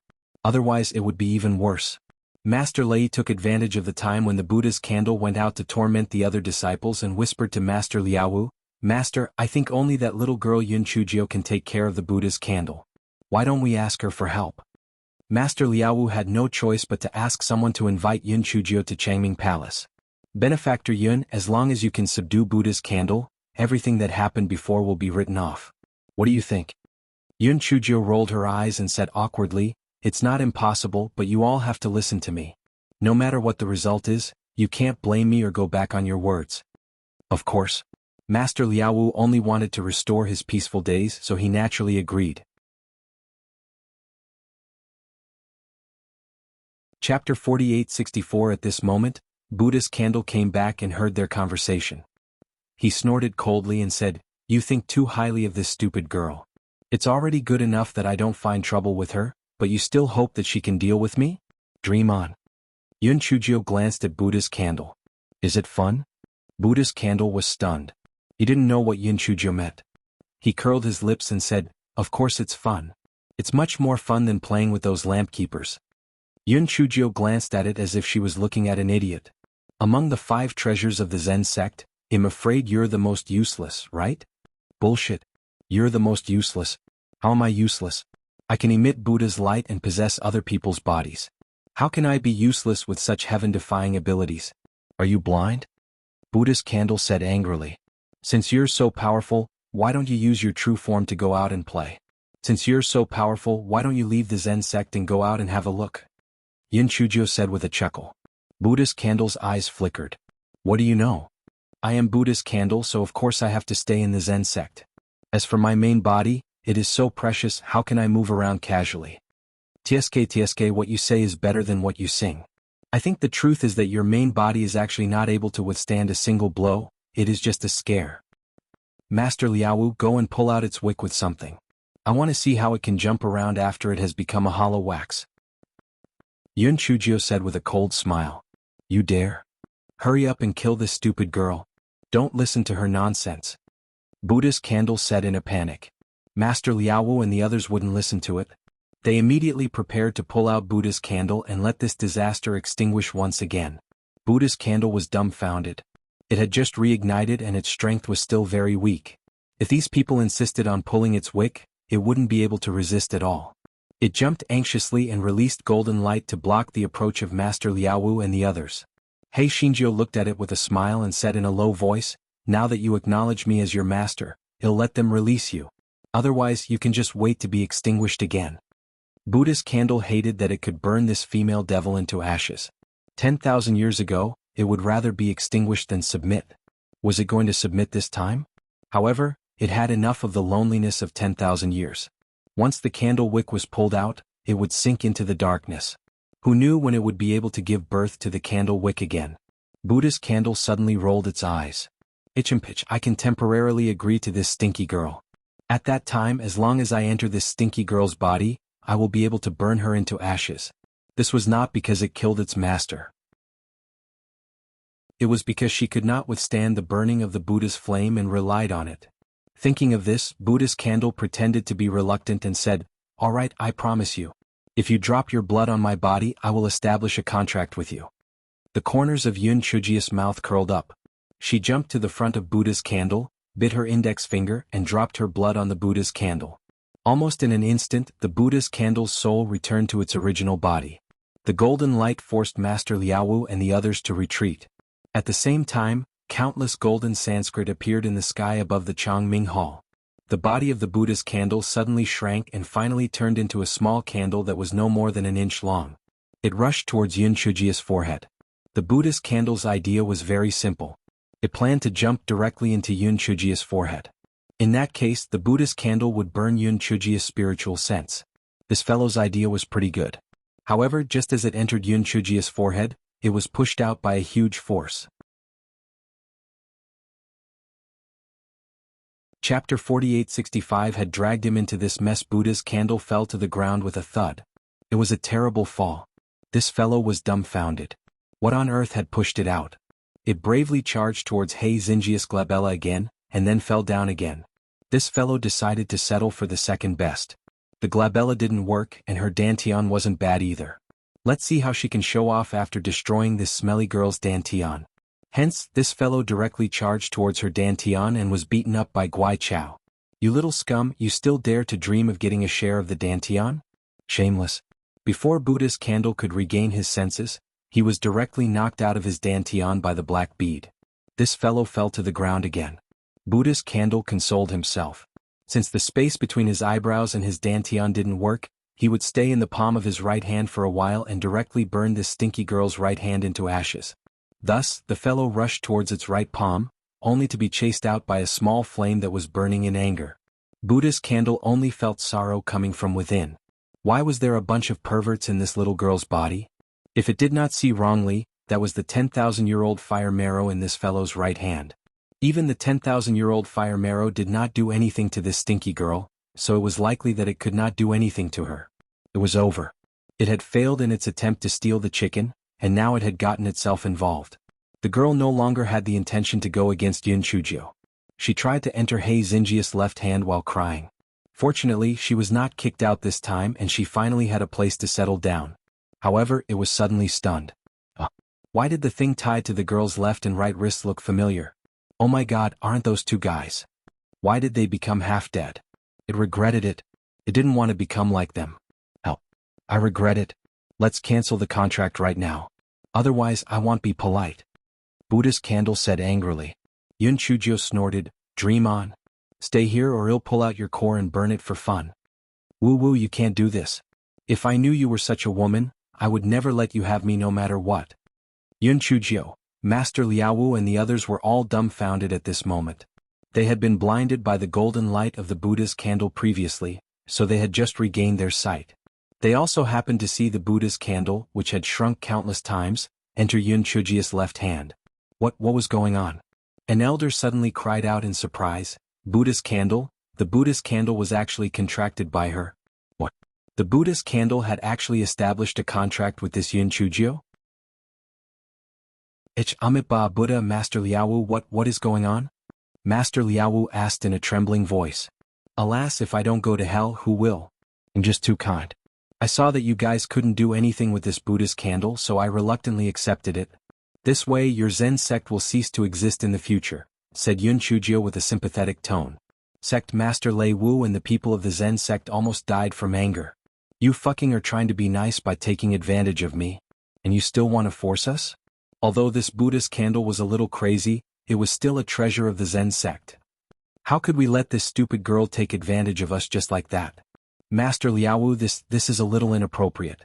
After all, this Buddhist candle is a treasure of our Zen sect. Before Master Liaowu could finish his words, he was interrupted by Yun Chujio.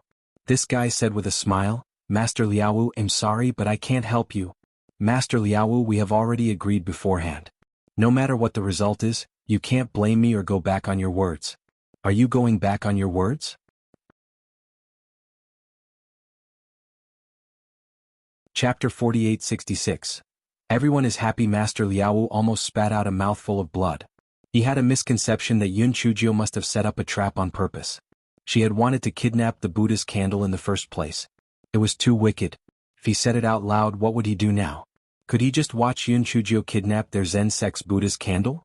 Master Liaowu thickened his skin and said, Almsgiver Yun, that may be the case, but there are exceptions to everything. After all, this Buddhist candle is an important treasure of our Zen sect. You see, Yun Chujio summoned the Buddhist candle from her left palm and said, Master Liaowu, how about this? Let this Buddhist candle choose for itself. If it chooses you, I will immediately cancel the contract with it. If it chooses me, nothing can be forced. The Buddhist candle will belong to me. What do you think? Master Liaowu had no other choice at the moment.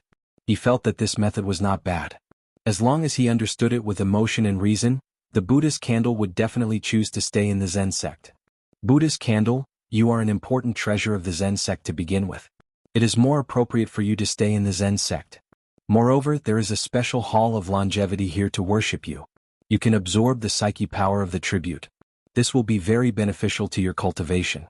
If you are willing to stay in the Zen sect as long as you promise not to do anything reckless, we will not take your candle wick, Master Liaowu said sincerely. When the Buddhist candle heard this, it immediately jumped toward Master Liaowu happily. Anyway, the smelly girl said that as long as it chose Master Liaowu, she would break the contract with it. Only a fool would choose her. Halfway through jumping, Buddhist candle heard Yun Chujio's sinister voice coming from her divine sense. You aren't so naive to think that I will really break the contract with you, are you? Hurry up and get back here. Buddhist candle, you can't play with me like that. You are deceiving your baby's feelings. However, it knew that this black-hearted smelly girl would do anything, so it could only crawl back bit by bit, feeling wronged. Master Liaowa's smile suddenly froze. He had thought that Buddhist candle would choose to stay in the Zen sect, but it turned out to be a false joy. Seeing that Buddhist candle had returned to her side, Yun Chujio said with a smile, Master Liaowu, since Buddhist candle has made a choice, let's respect its choice. Respect? Do you even know what respect is? Shameless. Too shameless. Master Liaowa's face was very ugly. Although there was no turning back now, it would be strange if he was in a good mood since his precious treasure had been cheated. Yun Chujio said with a smile, although I reluctantly took the Buddhist candle and I have to clean up its aftermath in the future, it is still a treasure of the Zen sect. It is indeed inappropriate for me to take it away just like that. As soon as Yun Chujio said this, both the Buddhist candle and Master Liaowa's eyes lit up. What did this little girl mean? Did she change her mind? At this moment, Yun Chujio took out an upper-grade spirit stone and threw it to Master Liaowu. Here, take it as I bought it. Master Liaowu almost died of anger. An upper-grade spirit stone? The treasure of the Zen sect was worth an upper-grade spirit stone? Master Liaowu was about to flare up when he saw Yun Chujio take out a sheepskin scroll. This is an ancient Buddhist scripture that I obtained by accident. I'll give it to you as a reward. Master Liaowu took the sheepskin scroll and looked at it. His expression immediately softened. It was indeed an ancient Buddhist scripture. Although it couldn't be compared to the Buddhist candle, it was still better than nothing. Besides, this Buddhist candle was a troublemaker. It wasn't bad to get rid of it. So, everybody's happy. Well, except Buddhist candle. Chapter 4867 Courting Death with One's Life. Buddhist candle felt very sullen. Could it be that a dignified Buddhist candle was worth a high-grade spirit stone and a lousy Buddhist scripture? But what could it do? Wailing. The Lan family's ancestor watched the entire scene from the side and felt that all of this was like a dream. Originally, Buddhist candle was still yelling and yelling at the troublemakers, but why did it still recognize its master in the end? He had only used an ancient Buddhist scripture to exchange for a month of cultivation time, but the little girl had also used an ancient Buddhist scripture to exchange for Buddha's candle. How could this be reasonable? Just as the Lan family's patriarch was thinking about this, he suddenly frowned. The other people in Changming Hall also changed their expressions and left Changming Hall at the same time. Wu Yun and the others looked at each other. They saw large pieces of dark clouds gathering together, and the pressure was getting stronger and stronger. Everyone looked at Yin Chujio. It was probably because the little girl had established a contract with Buddha's candle, which attracted the heavenly tribulation. Buddha's candle was trembling in fear. It was over, it was over, it was really unlucky. If the little girl was struck to death by lightning, it would not be able to live. Woo-woo, was it easy? It was not easy to give birth to Candlestick again, but it was going to die before it had enough fun. If it had known earlier, it would not have bothered this wretched girl. It was truly regretful. Just as it was crying, it saw a strange smile on the corner of Yin Chujio's mouth. Buddha's candle could not help but curse secretly. This wretched girl was most likely crazy. It thought that since it was going to die anyway, it had nothing to fear. Hence, it used its spiritual sense to curse. Wretched girl. It's all your fault. In your previous life you whipped my candle, causing me to fall into hibernation. It wasn't easy for me to condense the candle wick again, but you lied to me and made me sign a contract with you. Even if I become a ghost, I won't spare you. You are a sinister, vicious, and shameless female devil. You deserve to be struck by lightning. You have suffered retribution. Although I won't be able to live, you won't be able to recover either, ha.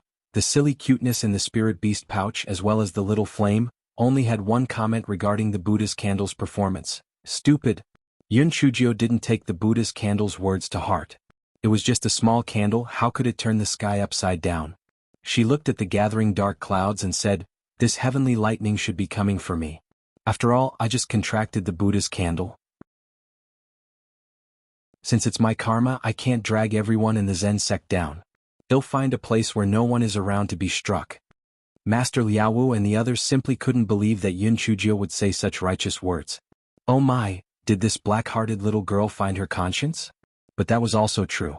She probably knew that she wouldn't survive, so she didn't commit any sins. Master Liaowu, there's an empty space at the back of the mountain on the left side of the peak. Why don't you go there to face the tribulation? Master Liaowu suggested. Yun Chujio nodded and immediately rushed in the direction that Master Liaowu pointed out. Master Liaowu looked at Yun Chujio's back and shook his head. It was hard to go against the will of heaven. No matter how crafty this little girl was, she would not be able to escape the calamity this time. The expression of the Lan family's ancestor was also a little complicated. This little girl was going to die? Why did he feel a little empty? That was true. He hadn't achieved his goal yet, so he naturally felt a little disappointed. However, after more than an hour, everyone was stunned to realize that no heavenly lightning had struck down. The dark clouds that were originally gathering had actually dispersed. Moreover, they were floating very quickly. It was as if Wu Yun had fled in a panic. What was going on? Chapter 4868 was not a big deal at all. Master Liaowu and the others were shocked. This was the first time they had heard that the heavenly tribulation could be cancelled halfway. On the other side, Hei Xinjiu was so angry that she was twitching. She had thought that she would be struck by the heavenly tribulation beautifully, but that damn Wu Yun had run away. Xiao Yun, don't run away if you have the ability. Chop me. Chop me. Xiao Yun Yun, don't you want to take back your cloud wings? Quick, I'll stand here and wait for you to chop me. Don't run away. As long as you strike me, I'll return the cloud wings to you. The more Hei Xinjiu shouted Wu Yun, the faster he ran. It would be a ghost if he believed her words. This demoness had already taken away one of his cloud wings last time. He would only stay if he was stupid. He never dreamed that this demoness would actually jump into the Zen sect. If he had known that this demoness had obtained the Buddha's candle, he would never have accepted this mission. It was better to escape as soon as possible. If it stayed a little longer, its cloud wings might leave it again. As for the punishment for failing to complete the mission, this was nothing compared to losing one or more cloud wings. Hence, Hei Xinjiu watched as Wu Yun ran away. This fellow stomped her feet angrily, but there was nothing she could do. Fortunately, after returning to the imperial city, she could go to Mount Meru to be struck by lightning. She did not believe that she would meet this thieving cloud again. This fellow was in a bad mood, so he vented his anger on Buddha's candle. Clown candle, what did you say just now? You said that I'm sinister, vicious, and shameless? Yun Chujio said coldly. Buddha's candle was both afraid and hateful. He was naturally afraid that he would be dealt with by Yun Chujio. He hated that Wu Yun was too fucking cowardly. Chop him. Why are you running? Are you crazy? However, it thought about it and decided that it was better not to chop it. At the very least, it would not be implicated. Even if it was scolded, it would be better than being struck to death by lightning. Thinking about it, it felt relieved. If it was willing to scold it, then so be it. After all, it did not care. As Yun Chujio said that, she was about to grab the candle wick of Buddha's candle, but Buddha's candle immediately went numb. Female devil, no, female bodhisattva, I was wrong. I don't dare to do it anymore. Since I'm already your candle, it'll be yours wholeheartedly from now on. I guarantee that it'll be loyal to you. Yun Chujio pouted. What nonsense was she saying? Just as she was about to continue cleaning up Buddha's candle, she saw someone coming from afar. She had no choice but to put the Buddha's candle back into her left palm, preparing to deal with it again when she had the chance. The people who came were Master Liaowu and the others. They saw that the dark clouds were gradually dispersing and were curious about what had happened. That was why they all rushed over. Master Liaowu, why did the dark clouds suddenly disperse? Master Liaowu asked in confusion. Yun Chujio blinked her eyes. I don't know either. I'm 80% sure that it wouldn't kill me because I'm so kind and cute. If Wu Yun heard this guy's words, he would definitely be furious. God, cute. Are you sure these two adjectives have anything to do with it? Shameless female devil. Although Master Liaowu and the others were skeptical, they would never guess the reason why Wu Yun left. He was actually afraid of the female devil in front of him. The ancestor of the Lan family felt that if he continued to stay in the Zen sect, the troublemaker in front of him would probably cause more trouble, so he said, Master Liaowu, we will take our leave now. If there is a chance in the future, we will disturb you again. Good. Master Lei, send the three of you off for me, Master Liaowu said hurriedly. Chapter 4869. The old fox was about to settle the score. Master Liaowu almost clapped to send them off. He could not wait to send the troublemaker Yun Chujio away. Otherwise, the three-leaf jade glass Bodhi tree and the tranquil spring would most likely be lost. Master Lei sent Yun Chujio and the other two out of the mountain gate of the Zen sect. Yun Chujio looked at the word bitter erased from the plaque. She curled her lips and said to Master Lei, please tell Master Liaowu that I will visit your Zen sect again soon. Tell him not to miss me too much. The corner of Master Lei's eyes twitched. He reckoned that the sect master would not miss him even if he did not see him in this lifetime. The ancestor of the Lan family shook his head helplessly and exchanged a few pleasantries with Master Lei. Then he brought Hei Xinjiu and Elder Tua on the flying spiritual device and returned to the royal city. On the flying spirit tool, the ancestor of the Lan family stared at Hei Xinjiu with a gloomy expression. Hei Xinjiu blinked her eyes. This was bad. This old fox was going to settle the score. This fellow was observing her nose, mouth, and heart as she obediently stood there and listened to the training. Anyway, she was certain that the old fox would not kill her. As for the punishment, it did not matter. However, the ancestor of the Lan family did not say anything. He waved his hand and told her to go back to her cabin. This time, Hei Xinjiu was not sure what the old fox was thinking about. After Yun Chujio left, Hunchback said casually, I thought that you were going to punish the audacious little girl. Why are you putting her down now? The ancestor of the Lan family smiled. Although she is quite mischievous, she managed to stir up the Zen sect, which is in line with my intention. Those old monks are usually arrogant. It's interesting to see them being tormented by her. Thinking of what happened these days, the hunchbacked old man smiled and said, That's true, but this little girl is full of evil. I'm afraid she won't listen to you. Moreover, if I remember correctly, Luo Chen will be leaving the Forbidden Land this time. Aren't you afraid that Luo Chen will be played around by this little girl? If Luo Chen can't withstand the love tribulation and cannot become a great man, don't worry. I have already sent someone to bring Mu Zian to the main room. Although Luo Chen did not show any emotion towards other women, he had always treated Mu Zian differently. Moreover, Mu Zian was very easygoing and did things in a graceful manner. Perhaps Luo Chen will change his mind. The Lan family's patriarch stroked his beard and said. He did not understand. Was there something wrong with Luo Chen's eyes? Why did he take a fancy to that troublemaker? Although that troublemaker had good looks and was very intelligent, he was a troublemaker. And he was a foodie.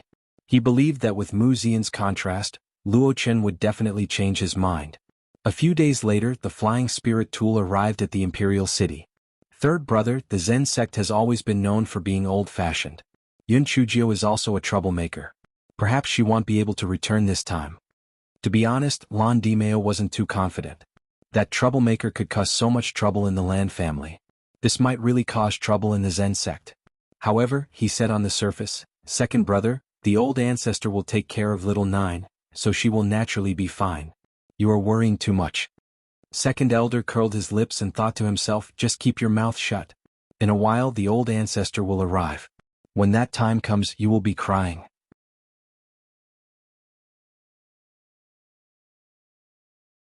Chapter 4870 was a little cute at this moment. A flying spirit tool approached them from afar and landed in front of them. The moment the door of the flying spirit tool opened, the three of them heard Yun Chujia's chattering voice. Old ancestor, we are finally back. Do you ask me, our imperial city is much stronger than the Zen sect. Once I return to the imperial city I feel refreshed. Old ancestor, I have been eating too lightly in the Zen sect these few days. I heard that your culinary skills in the small kitchen are top-notch. I will be coming to your place to freeload from tomorrow onwards. Old ancestor, don't worry. I will not freeload for free. When the time comes I will play a few songs for you. Second elder's face immediately froze. It seemed that not only did this stinky girl not cause any trouble, she seemed to be even more doted on. The old ancestor must be old and muddle-headed. There were so many direct descendants of the Lan family, yet he doted on this wretched girl who had the most distant blood relationship. He was really old and muddle-headed.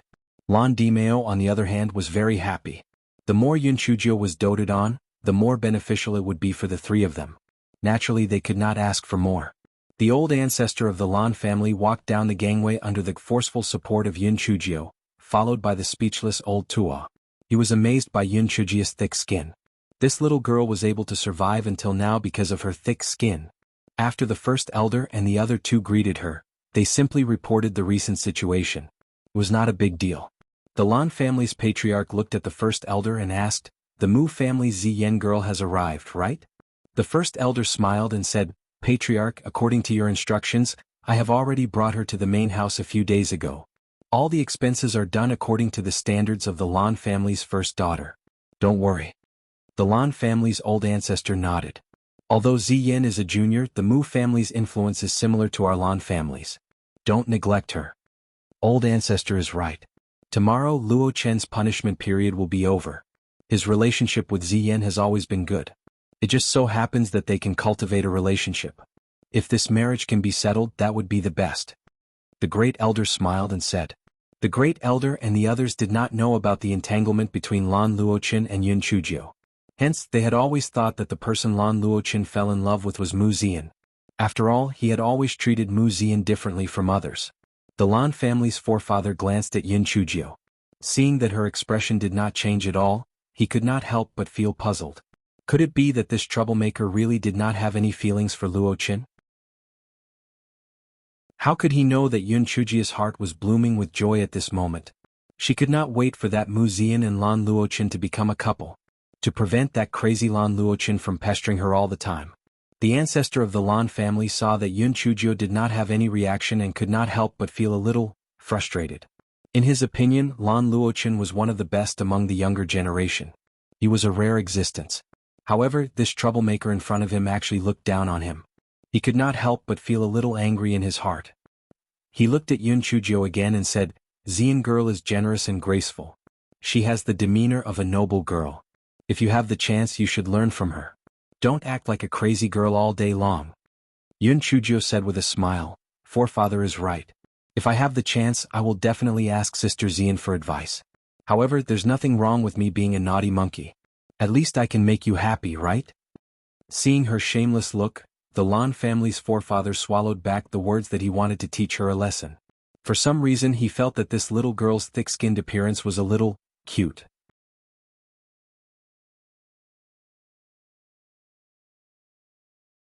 Chapter 4871. Lan Luofang was punished. The ancestor of the Lan family shook his head. He must have been too busy recently, so he had an illusion. How could this troublemaker be cute? More like hateful.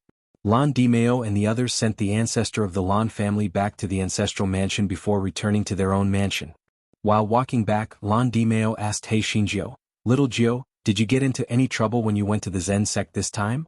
Hei Shinjio blinked her eyes and said, Yes, I was very obedient. I didn't get into any trouble at all. Lan Dimeo felt that this guy was not telling the truth, but he thought that since she came back safely, she should not have gotten into any trouble. Therefore he did not ask any more questions. Yun Chujio returned to her own yard. After Hong Ling helped her wash up, the guy asked in puzzlement, "Why didn't Sister Luofang come over?" According to her character, she should have come a long time ago. Hong Ling's expression was a little complicated. Miss Luofang is injured. I heard that her injuries aren't light. She hasn't left the courtyard for over 10 days. What? She's injured so badly? What happened? Yun Chujio didn't quite believe her ears. Although Lan Luofang was trash, Jia sure wasn't someone to be trifled with. How could she be injured so badly? I don't know the exact details. I heard that she was punished in the ancestral mansion's punishment hall, Hong Ling said. Yun Chujio frowned. No matter what, Lan Luofang was under her protection, so she could not just stand by and watch. Therefore this guy jumped into Lan Luofang's courtyard. Zihua saw Yun Chujio and her eyes immediately turned red. Miss Cousin, you are finally back.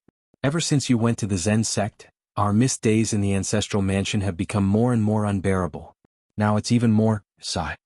Yun Chujio caught some information from Zihua's words. It seemed that Lan Luofang's misery had something to do with her. She understood it after thinking for a moment. In the previous family competition, she had been in the limelight and completely offended the eldest and second branch.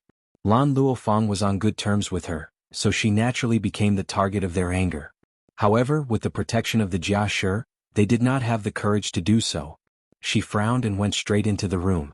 As soon as she entered the room, she smelled the strong smell of medicine. When she pushed the door open and saw Lan Luofang, who had lost more than 1 round of weight, on the bed, He Xinjia's anger immediately burned up. She walked to the bedside with a gloomy face and looked at the pale Lan Luofang and asked, "What happened?" Lan Luofang was hesitant to say it, but when she saw Yun Chujio's gloomy face, she had no choice but to tell the whole story. After Yun Chujio and the ancestors of the Lan family went to the Zen sect, Lan Luofang was ostracized by Lan Luoyen and the others. But because they were afraid of Jia Shi, no one did anything out of the ordinary. 10 days ago, after lessons, Lan Luofang was about to go back to the third room, but she was stopped by Lan Luoyen outside the door of the ancestral home. Lan Luofang wanted to spar with Lan Luofang. Lan Luofang had a competitive personality, especially after winning 2 consecutive rounds against Lan Luofang. She was very confident. And she agreed. Unexpectedly, during the spar, she accidentally injured Mu Zian, who was watching from the side. Mu Zian even spat out a mouthful of blood on the spot. This time she had stirred up a hornet's nest.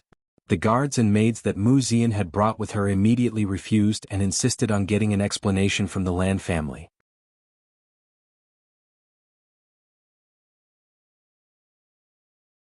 Chapter 4872. Mu Zian and Lan Luochen. Fortunately, Mu Zian was a person of great righteousness. She repeatedly said that she was too close to Lan Luofang and that was why Lan Luofang accidentally injured her. It had nothing to do with Lan Luofang. However, even if Mu Zian said so, in the end Lan Luofang was still punished in the punishment hall of the ancestral residence. It could be considered as an explanation to Mu Zian. Although Jia Shi was angry and hurt, the Jia family's strength was not comparable to the Mu family's. Moreover, under the public's eyes, everyone said that it was Lan Luofang's fault. She could only forcefully swallow her anger. After listening to Lan Luofang's story, Yun Chujio sneered and asked, "Then who decided your punishment?" The first elder, second elder, and grandfather discussed it together. Lan Luofang smiled bitterly. Lan Dimeo had never cared about Lan Luofang, who had an average cultivation level, and he did not want to offend the Mu family, so he did not speak up for her during the discussion. If it were not for the fact that the first and second elders were still worried about Jia Shi's family, they would not have just been lying in bed for half a month. "What do you think of this matter?" Yun Chujio asked faintly. Lan Luofang smiled bitterly once again. "What can I think? Even if I know that this is a trap set by Lan Luofang and Mu Zian, what can I do? Mu Zian was sent here by the ancestor. Furthermore, the Mu family's strength is on par with our Lan family. I can only swallow my anger. Don't tell me that I can go against her. Tell me about Mu Zian." Yun Chujio's face turned cold. Initially, she did not have any good or bad feelings towards Mu Zian. But now, since she had made a move against Lan Luofang, let her learn a lesson. Lan Luofang saw the killing intent in Yun Chujio's eyes and could not help but shiver. Why did she feel that this little trash's killing intent was even stronger than before? Mu Xian is one of the 4 fairies of the Chongshao continent. Not only is she beautiful, but her behavior is also elegant. Her reputation has always been very good, and there are many descendants of aristocratic families who admire her. I heard that she came here this time to settle the marriage between her and Lan Luochen. Lan Luofeng paused for a moment and then said with some gossip, I heard that when Lan Luochen just returned to the Lan family, he was saved by Mu Xian during an experiential learning. Naturally, a man and a woman had an affair. Moreover, Lan Luchen's mother is also a member of the Mu family. It's just that his grandfather's branch has already declined, while Mu Xian's branch is a direct descendant. Come to think of it, this Mu Xian calls Lan Luochen cousin. Yun Chujio nodded and asked curiously, Oh right, as far as I know, Lan Luochen was originally not in the Chongshao continent. How did he return to the Lan family? Lan Luofeng said somewhat uncertainly, I'm not too sure about the specifics. In any case, Lan Luchen's parents passed away long ago. A few years ago, the Lan family's ancestor sent someone to bring him back to the Lan family. TSK, when he first came back, he was often ostracized and framed by the people of the big house. He was even killed in the open. After all, no one was willing to part with the family property out of the blue. It was said that the ancestor was ready to announce that he would be the next successor of the family head. However, for some reason he suddenly went to Towering Sky Continent. He only returned with serious injuries half a year ago. He was even locked up in a forbidden area by the first elder. Initially, I had a good impression of him. However, he was actually blind enough to have an affair with that Mu Xian. He deserved to be punished. Lan Luofeng's eyes lit up when she mentioned these rumors. She even threw the injuries on her body to the side. Chapter 4873. Let's go to the ancestral residence to take revenge now. Yun Chujio couldn't help but laugh when she saw Lan Luofeng's gossipy look. However, she didn't believe that Lan Luochen had an affair with Mu Xian. After all, if someone like Lan Luochen really had an affair with Mu Xian, he probably wouldn't pester her anymore. Although Lan Luochen was terrible in some aspects, he shouldn't be able to do something like two-timing. The thought of Lan Luochen coming out of the forbidden area gave Yun Chujio a huge headache. She was really unlucky to have provoked such a crazy person. Mu Xian, that little bitch, was also trash. Why don't you get rid of Lan Luochen? This way she would be at peace. How about she create conditions for them? Give them drugs for fun? Let them harm each other? Lan Luofeng saw the sinister smile on Yun Chujio's face and could not help but shiver. Little Jiu, what are you thinking about? Yun Chujio glanced at her and said, Don't worry, I will help you take revenge. You are under my protection. If they dare to touch you, they are courting death. Little Jiu, don't do anything rash. The Mu family is not to be trifled with. If anything happens, grandfather will definitely push you out. Lan Luofeng had finally seen through Lan Dimeo's nature. In his place there was only profit, there was no kinship at all. Don't worry, I promise that I can help you vent your anger and not let them find any evidence. Tomorrow I'll first deal with Lan Luoyen, then find an opportunity to help you deal with Mu Xian. I see that your injuries are almost healed, so don't pretend to be a quail on the bed. Come to class with me tomorrow. Yun Chujio said with a faint smile. Lan Luofeng laughed dryly with a guilty conscience. Although her injuries were not light, the Jia sure had high-quality elixirs, so she had long recovered. She just didn't want to go to the ancestral residence to be bullied. Little Jiu, the people of the eldest and second branches now hate you. Be careful. Yun Chujio curled her lips. I even dared to kill the disciple of that old bald donkey from the Zen sect. Why should I be afraid of those scums? Lan Luofeng couldn't believe her ears. Little Jiu, what did you say? Nothing. I just killed the disciple of the Zen sect's master Liaowu, Yun Chujio said lightly. Lan Luofeng, oh my god. Did she hear wrong? This little trash, no, the little devil killed the disciple of the Zen sect's master Liaowu? And nothing happened? No wonder she didn't put Mu Xian in her eyes. She wasn't even afraid of the Zen sect. Why would she be afraid of a mere Mu family? Yun Chujio rolled her eyes at her. What's the rush? It's not too late to deal with them tomorrow. Zihua, hurry up and bring the lunch over. Let your miss take some supplements. She's so skinny. Lan Luofeng pursed her lips. I'm afraid you're the one who's hungry. The next morning, Yun Chujio and Lan Luofeng strolled to the ancestral residence. As soon as they entered the cultivation hall, Lan Luoyen said sourly, Tifkik the Lan Luofeng, you're finally willing to crawl out of your nest? I thought you'd be stuck in the third bedroom for the rest of your life. You're really good. You could actually injure Sister Xian while sparring with me. Fortunately, Sister Xian is magnanimous. Otherwise, it'll teach you a lesson. The others burst into laughter and looked at Lan Luofang with disdain. Lan Luoyen glanced at Yun Chuzhou and continued, "And you, don't think that you are great just because you went to the Zen sect with the ancestor. You are a waste. I will let you show your true form in the next competition."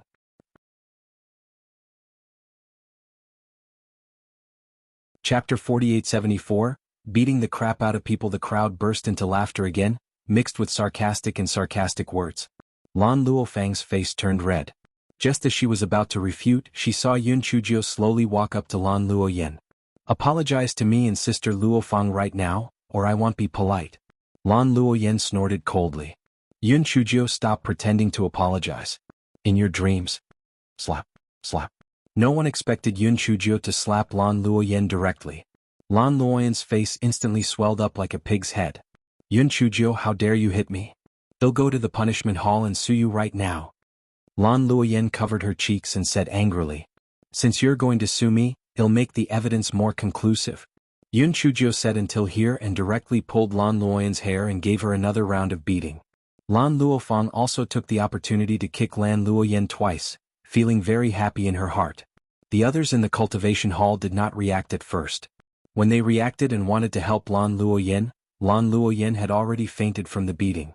Yun Chuzhou glanced at the others. "I heard that someone bullied my sister Luofang while I was away. They'll give you one chance. Apologize to my sister Luofang immediately. Otherwise, he'll let him know what it means to be in so much pain that he wishes he was dead." Lan Luofang, who was in the main room, was Lan Luoyen's lackey. When she saw the situation, she said with a stern expression, "Yun Chuzhou, don't go overboard. The people from the punishment hall will be here soon." Yun Chuzhou ignored her and asked Lan Luofang, who was beside her, "Has she scolded you before?" Lan Luofang nodded repeatedly like a chicken nagging rice. "Yes, she has.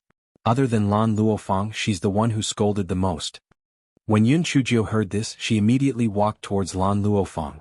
Lan Luofang was so frightened that she begged Lan Luoqing for help. "Brother Luoqing, save me." Although Lan Luoqing was unwilling to meddle in such matters, Lan Luofang was after all a member of the main branch. He frowned and shouted sternly, "Yun Chuzhou, what are you trying to do? Why aren't you stopping?" Yun Chuzhou smiled. "Since Brother Luoqing has spoken, then let's forget about it."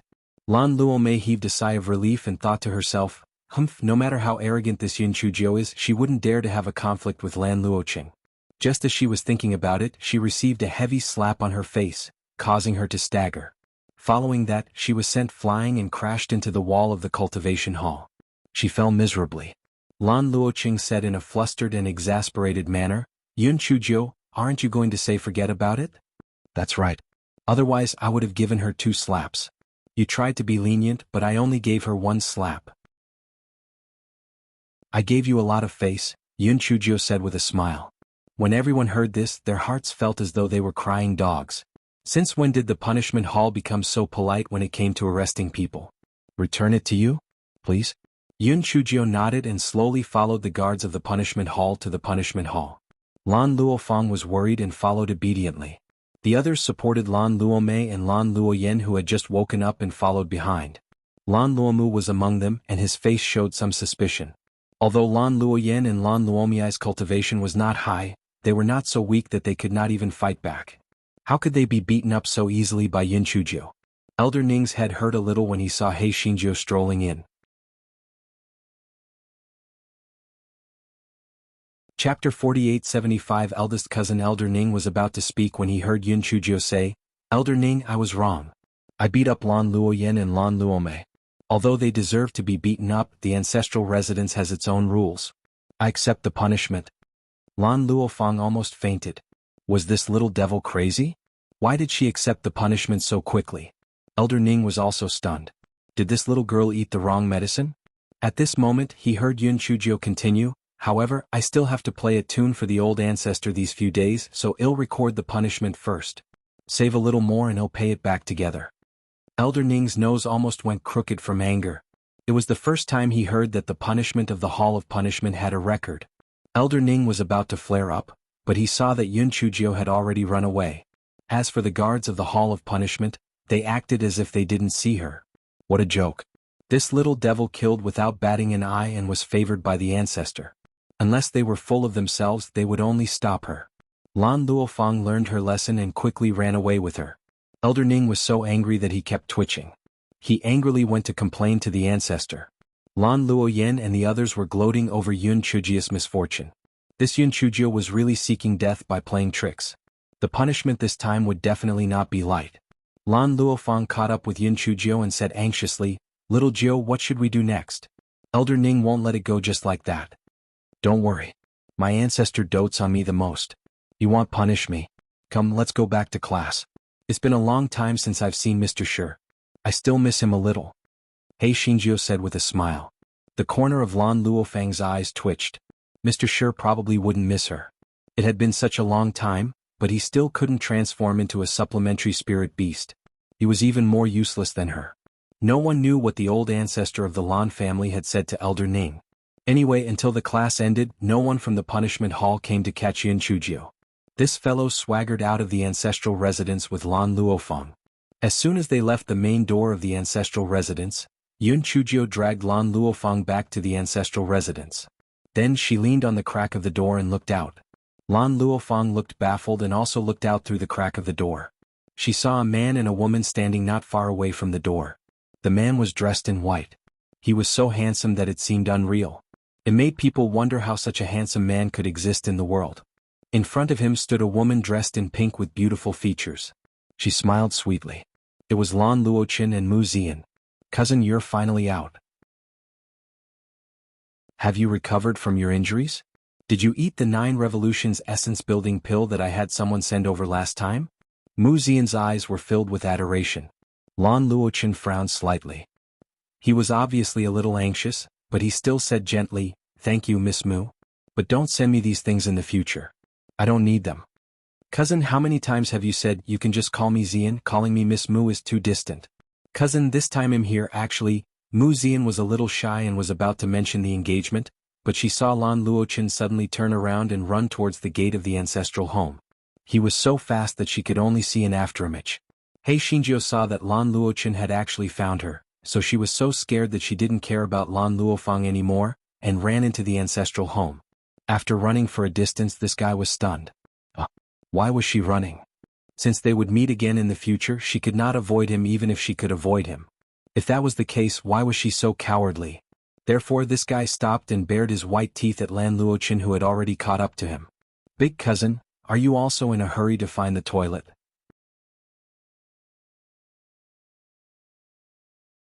Chapter 4876. This big sister. Even in his dreams, Lan Luochen did not expect that the first sentence between him and Yun Chujio would actually be, "Big cousin, are you also in a hurry to find the toilet?"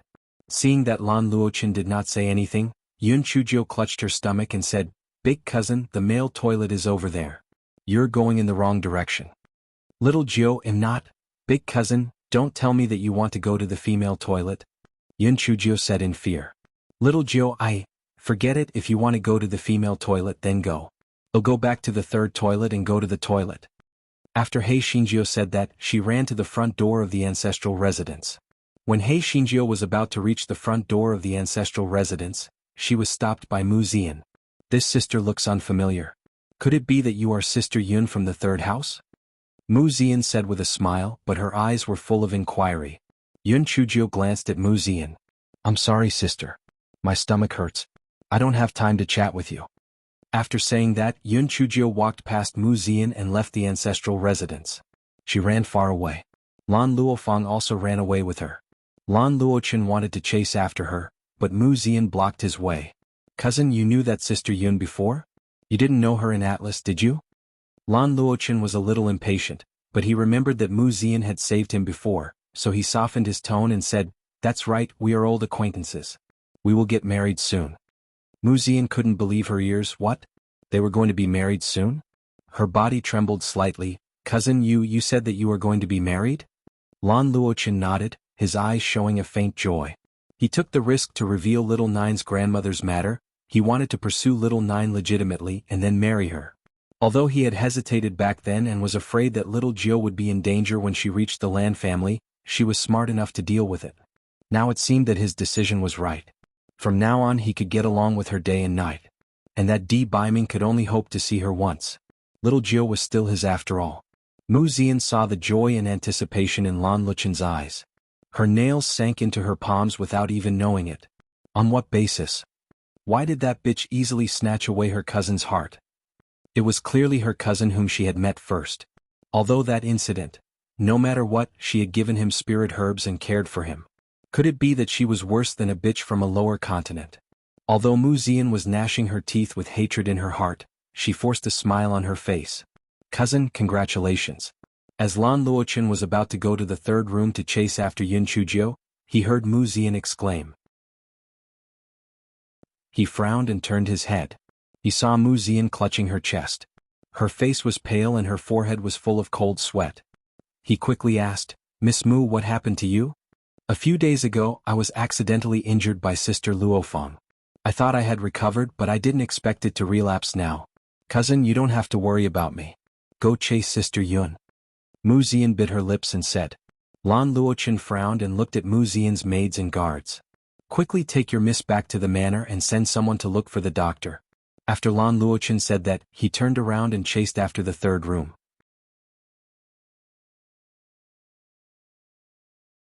Chapter 4877. She still hated him. Mu Zian was so angry that her face turned red. She had thought that Lan Luochen would accompany her back to the mansion when he saw her like this. Who would have thought that he would abandon her and still pursue that bitch? Good, very good. However, a little bitch from a low-level continent could easily kill her. After He Xinjiu ran back to the third room, she directly returned to her own courtyard.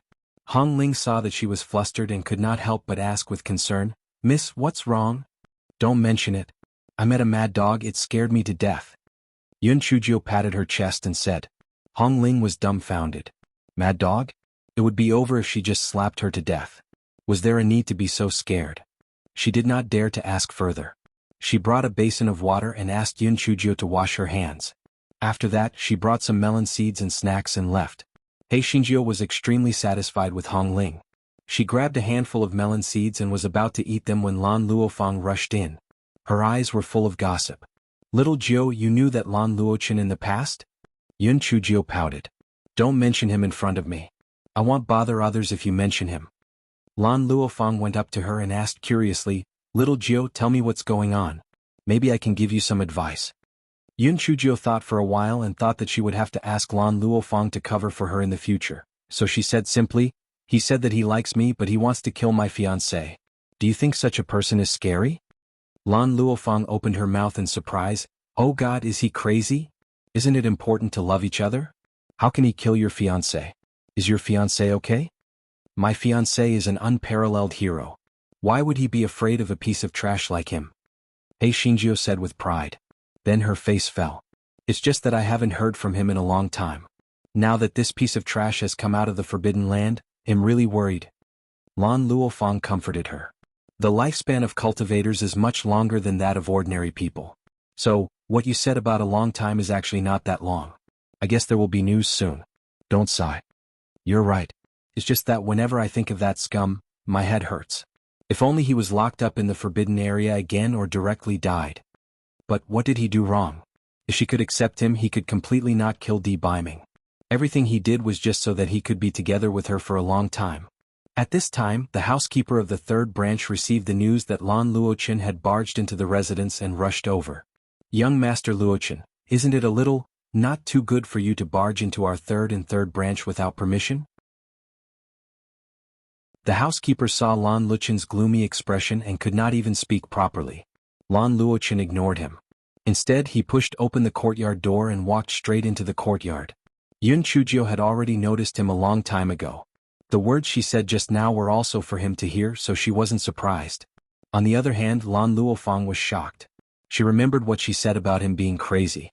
She was so scared that she shivered and quickly hid behind Yun Chujio. Lan Luochen clenched his hands tightly and stared at Yun Chujio. Little Jio, no matter if you accept it or not, you are still mine. I will let someone choose a good day and then we will get married.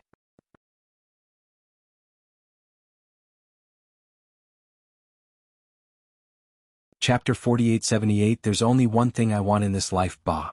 Lan Luochen, do you still want to be shameless? I was born to be a gigolo, but am a gigolo's ghost when I die. Where are you going? Yun Chujio said coldly. Little Jiao, this is the Chongshao continent and this is the Lan family. Do you think you have the right to resist? How am I inferior to that Di Biming? When you are in danger, how many times have I been by your side instead of that Di Biming? Furthermore, he can't even protect himself. How can he guarantee your happiness? I can swear here that as long as you and I get married, I will not find any trouble with Di Biming from now on. I will even think of all ways to save your parents. I will treat you like a treasure, and I will never abandon you for all eternity. Lan Luochen practically roared. Yun Chujia's face was not touched but cold. Lan Luochen, do you think what you said is very touching? Do you think that your so-called love for me is earth-shattering? Unfortunately, you don't know what love is. You only love yourself. What you pursue is your obsession. I also swear that I will never accept you in this life or the next. I will never marry you. Just give up. Lan Luochen saw the determination on Yun Chujia's face and his face turned pale. He spat out a mouthful of blood. Pavilion Master. Yuan Ji, who had rushed over, quickly supported Lan Luochen and fed him a pill. Yuan Ji looked at Yun Chujio like a sharp blade. Miss Yun, your heart is harder than a stone. Even if you don't accept our Pavilion Master's affection, you don't have to provoke him. I really feel that our Pavilion Master is not worth it. Yun Chujio laughed mockingly. Yuan Ji, you seem to have made a mistake. I wasn't the one who made your Pavilion Master insist on pestering me, and I wasn't the one who made him persist in not coming to his senses. If you have the time, you should persuade this madman to stop. If he is willing to stop, he is my eldest cousin after all. I can let bygones be bygones. From now on, the road will be clear and we will go our separate ways. Just treat it as me returning his favor. Yuan Ji almost vomited blood from the rebuke. In his heart, he had a hard time explaining to his master. There were plenty of fish in the sea. Why must he like this cold-hearted troublemaker? Putting everything else aside, that Mu Zian was much better than this Yun Chujio. To have a family background, to have good looks, and to be deeply in love with the Pavilion Master, she was 100 times better than Yun Chujio. Unfortunately, the Pavilion Master was too stubborn. But now he had not fully recovered from his injuries. In the end, he was so angry that he vomited blood. His bright future was ruined by himself. Lan Luochen felt better after taking the pill. He looked at Yun Chujio and said word by word, Little Jiao, I will not give up. You will understand sooner or later that I am not obsessed with you. I only want one thing in my life, and that is to be with you forever. It doesn't matter whether you accept it or not. I don't care because I believe that as long as I treat you well enough, you will accept me sooner or later. Yun Chujio touched her forehead. Lan Luochen, I beg you. What do you like about me? Can I change it? I beg you, don't like me anymore, okay? Your liking is really unbearable. I'm afraid. Lan Luochen smiled bitterly. What do I like about you? As long as it's you, regardless of your flaws or strengths, I like you. Even if you scold me, I'm willing to endure it. Yun Chujio, damn it, this was a psychopath.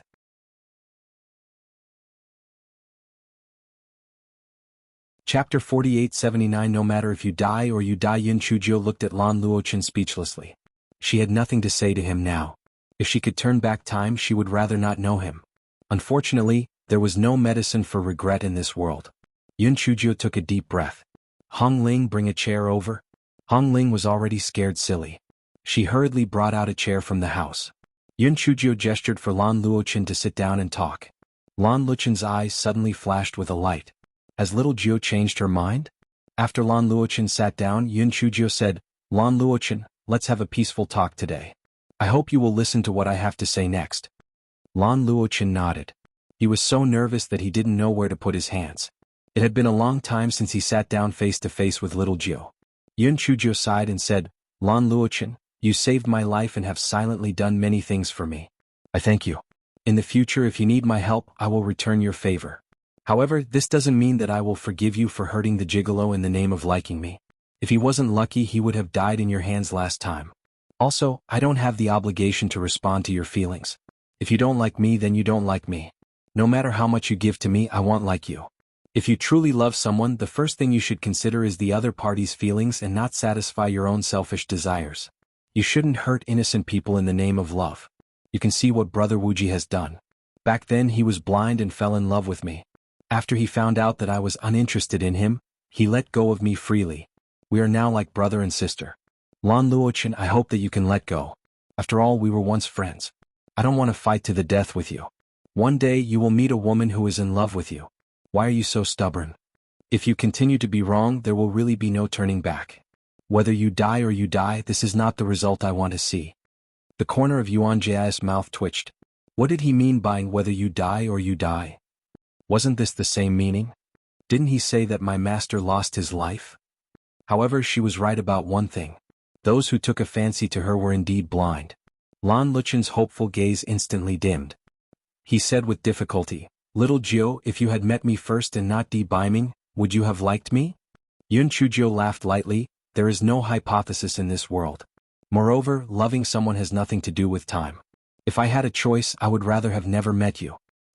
This way you won't hurt yourself and you won't cause trouble for me. Yun Chujiu felt very tired. Talking to such a crazy person was like casting a lute to a cow. Lan Luochen, I will not talk nonsense with you. Remember, I will not like you. If you dare to hurt the gigolo again, I will definitely not let you off. Lan Luochen did not speak for a long time. Just when Yun Chujiu thought he was mute, he slowly said, All right, I promise you. From today onwards, I will not be enemies with Beiming, but I will not give up on you.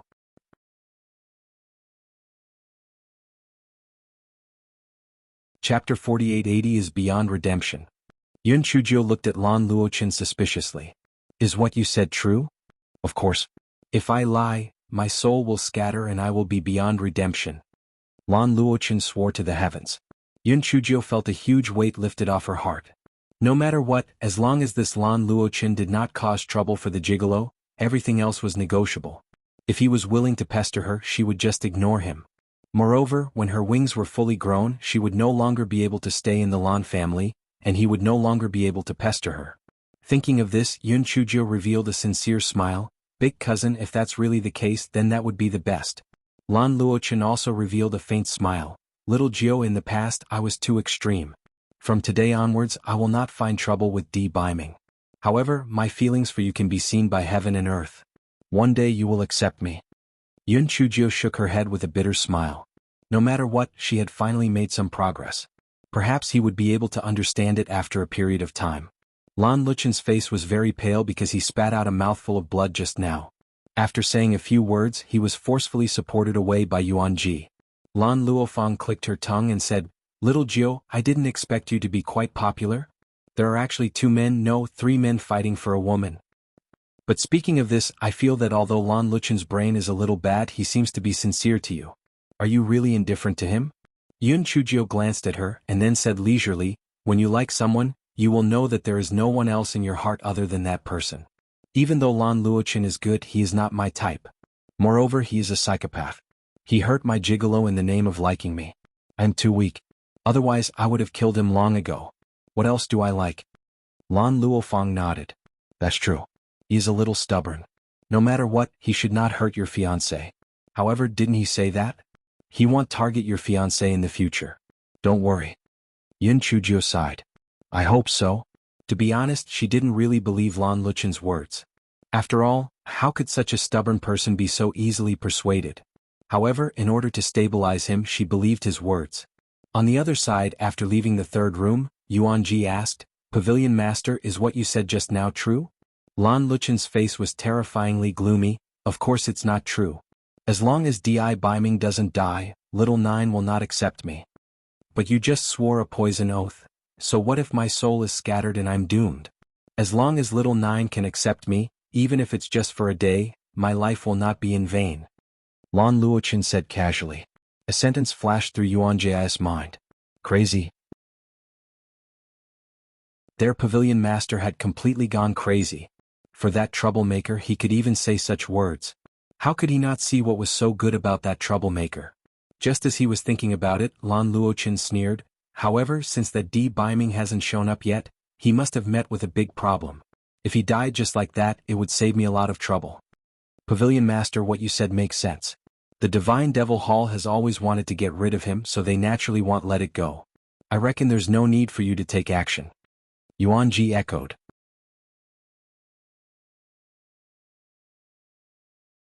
Chapter 4881, Muzian's maid, Xiaoyu, was originally waiting at the door of the main room. She wanted to find a catalyst to invite Lan Luochen to the guest house to see Muzian. However, when she saw Lan Luchen's pale face, she did not dare to go forward to speak and hurriedly returned to the guest house. After Muzian heard Xiaoyu's words, she could not help but frown. Cousin is injured? Could it be related to that Yin Chuzhou? Go and call Lan Luoyen over. Yes. A moment later Lan Luoyen came over. The moment she entered the room she said eagerly, Sister Zian, are you all right? I originally wanted to come over to visit, but I was caught up in some miscellaneous matters. Muzian smiled faintly. Sister Luoyen, you don't have to be so polite. I'm fine. Alright, tell me about that Yin Chuzhou. Hearing Muzian mention Yin Chuzhou, Lan Luoyen said with a dark expression, that stupid girl came from Towering Sky Continent. I don't know what kind of dog shit and luck she had to get the favor of our Lan family's patriarch. She had caused trouble several times, but in the end, it was all forgotten. A few days ago she was brought to the Zen sect by the patriarch. The Lan Luofeng and Yin Chuzhou that you helped me deal with before were all the same. They were not good people. Sister Zian, why did you suddenly ask about her? Mu Zian smiled bitterly. Cousin Luochen said that he was going to marry Yin Chuzhou. I was curious, so I asked. What? Impossible. How could Brother Luochen have anything to do with that Yin Chuzhou? Sister Zian, could you have misunderstood something? Lan Luoyen jumped up immediately. She couldn't believe her ears. Cousin Luochen told me this himself. How could it be wrong? I'm not afraid of you laughing at me. I came here originally to talk about the engagement with Cousin Luochen. Who would have thought? Mu Zian said until here and started to cry.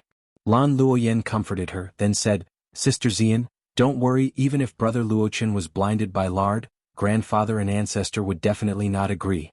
Only you are worthy of Brother Luochen. That Yin Chuzhou can't even compare to a strand of your hair. Mu Zian wiped her tears and said, by the way, Sister Luoyen, I heard that my cousin was injured when he came back from the third room. Do you know what happened? Lan Luoyen was at a loss. She finally understood why Mu Zian called her over and said, Sister Zian, he'll send someone to investigate. He'll tell you if there's any news. You don't have to think too much. That bitch must have used some tricks in the Chongshao continent to make Brother Luochen fall in love with her. As long as you interact more with Brother Luochen will definitely change his mind. After all, you saved his life. Why don't I accompany you to see Brother Luochen? Mu Zian's heart skipped a beat when she heard this. Could this really be the case? Lan Luoyen saw that she was tempted, so she directly dragged her to the outside of Lan Luchen's courtyard. There were guards guarding the entrance of Lan Luchen's courtyard. Lan Luoyen said with some jealousy, the ancestor is biased towards Brother Luochen, and even arranged guards for him. Mu Zian smiled.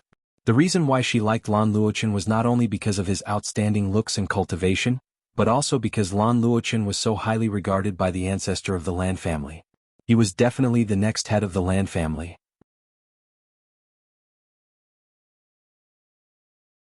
Chapter 4882 was similar to that troublemaker. After the guards went in to pass the message, they let Lan Luoyen and Mu Zian in. Mu Zian saw Lan Luchen's pale face and immediately showed a worried expression. Cousin, are you alright? How did this happen? Lan Luochen said indifferently, it's alright. Didn't your old injury relapse before? Are you alright now? Mu Zian heard Lan Luchen's words and was delighted. It seemed that he still cared about her. She said shyly, thank you for your concern, cousin. I'm fine after taking the pill. She remembered what Lan Luoyen had said before and asked expectantly, cousin, were you joking when you said you were going to get married? Of course I wasn't joking. In a few days I will propose to little Jiao, Lan Luochen said with certainty. Mu Zian's expression froze and Lan Luoyen quickly said, I'm not joking. Brother Luochen, don't you know how Big Sister Zian feels about you? How can that Yin Chuzhou compare to Big Sister Zian? She is a troublemaker. Moreover, grandfather and ancestor will not agree to let you marry that troublemaker. Lan Luochen naturally knew how Mu Zian felt about him, but he only had Yin Chuzhou in his heart, so he naturally didn't take Mu Zian to heart. He said seriously, Miss Mu, I will naturally repay you for saving my life. But I only have little Jiao in my heart and my wife can only be her. Please don't waste your time on me. Mu Zian's face was flushed red as she covered her mouth and ran out crying. Lan Luoyen stomped her feet and chased after her. Yuan Ji, who had been watching the entire scene, had mixed feelings. To a certain extent, this Mu Zian was the same as his master. Since he couldn't get her, why force her? However, speaking of which, this Mu Zian was much stronger than that troublemaker. It would be great if his master could change his mind. All these things happened without exception and reached the ears of the Lan family's patriarch. The old man wearing a mask asked, "Master, I think young Master Luo Chen's obsession with Yun Chujio is quite deep. I'm afraid he won't accept Mu Zian. Who knows about the love between a man and a woman? Besides, that girl of the Mu family has many tricks up her sleeves. She naturally won't give up so easily. There will be a show to watch next," said the Lan family's patriarch excitedly. The old man's mouth twitched. Why does Master's expression now look somewhat similar to that troublemaker? Just as the old man was about to leave, the Lan family's patriarch said, "Send someone to keep an eye on her. Don't lose that little girl's life. She's still useful to me." In the guest house, Lan Luoyan was consoling Mu Zian. "Sister Zian, don't be sad. It's all that bitch Yun Chujia's fault. We'll find a chance to kill her. In this way Brother Luochen will come back sooner or later." Mu Zian's eyes turned cold, but it disappeared in an instant. She cried and said, "Sister Luoyan, she's a member of the Lan family. If I kill her, your Lan family and our Mu family might become enemies. Sister Zian, it's not like you don't know that our Lan family believes in the law of the jungle. They'll deal with Yun Chujio. You just need to give me some advice behind the scenes. As long as you don't make a move directly, even our ancestors won't say anything." It wasn't that Lan Luoyan didn't know that Mu Zian was using her, but Mu Zian was also useful to her. They just needed each other. Mu Zian was very satisfied with Lan Luoyan's tactfulness. The two of them immediately began to plan.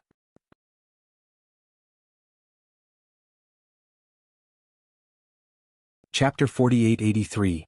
Buddha's Candle for Demons. After Yun Chujio sent Lan Luofang away, she returned to her room to prepare for her cultivation.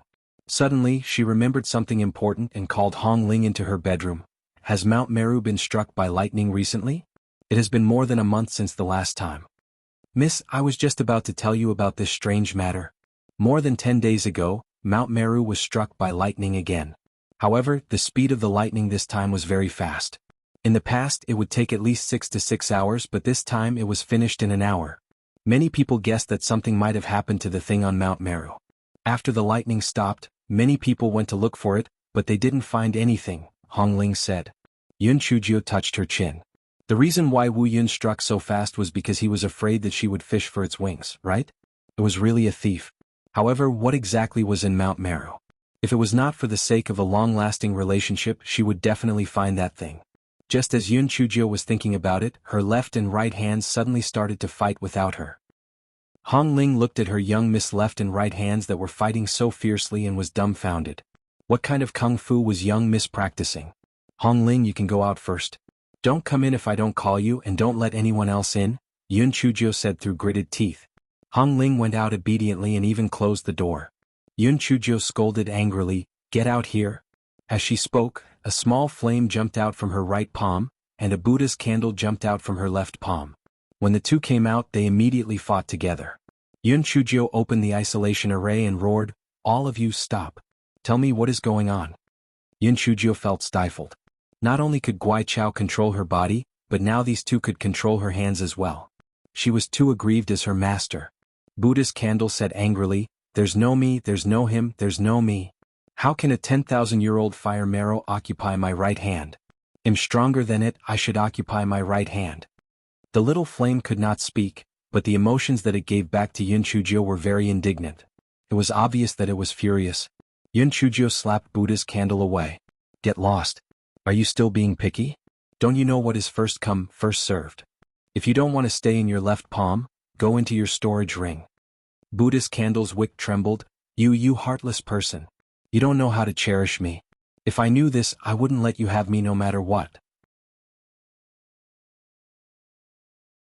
She raised her hand and was about to put Buddha's candle into her storage ring when she heard Buddha's candle say proudly, "If you put me into your storage ring and the things inside will be burned to ashes by me. If you are willing to take it, then take it." Hearing that, Yun Chujio had no choice but to give up on the idea of putting it into her storage ring. She stared at it coldly.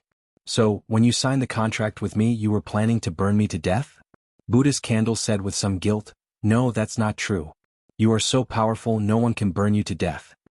Yun Chujio sneered, "Do you think I will believe you? It seems that you will only stop when I remove your wick. Seeing that Yun Chujio was really going to make a move, Buddha's candle was immediately paralyzed. If it had known that this would happen, it would not have done anything evil. Wait, I'll tell you a secret. Please spare me this time. Buddha's candle said pitifully, you're tuning in to the Han Li's Wuxia Chronicles YouTube channel. We're so grateful for your support, and don't forget to subscribe to join us on this incredible journey through captivating stories. Your generosity through donations truly makes a world of difference, as it's the primary source of revenue that allows me to expand and enhance this channel for you. Thank you from the bottom of my heart for being a part of this adventure.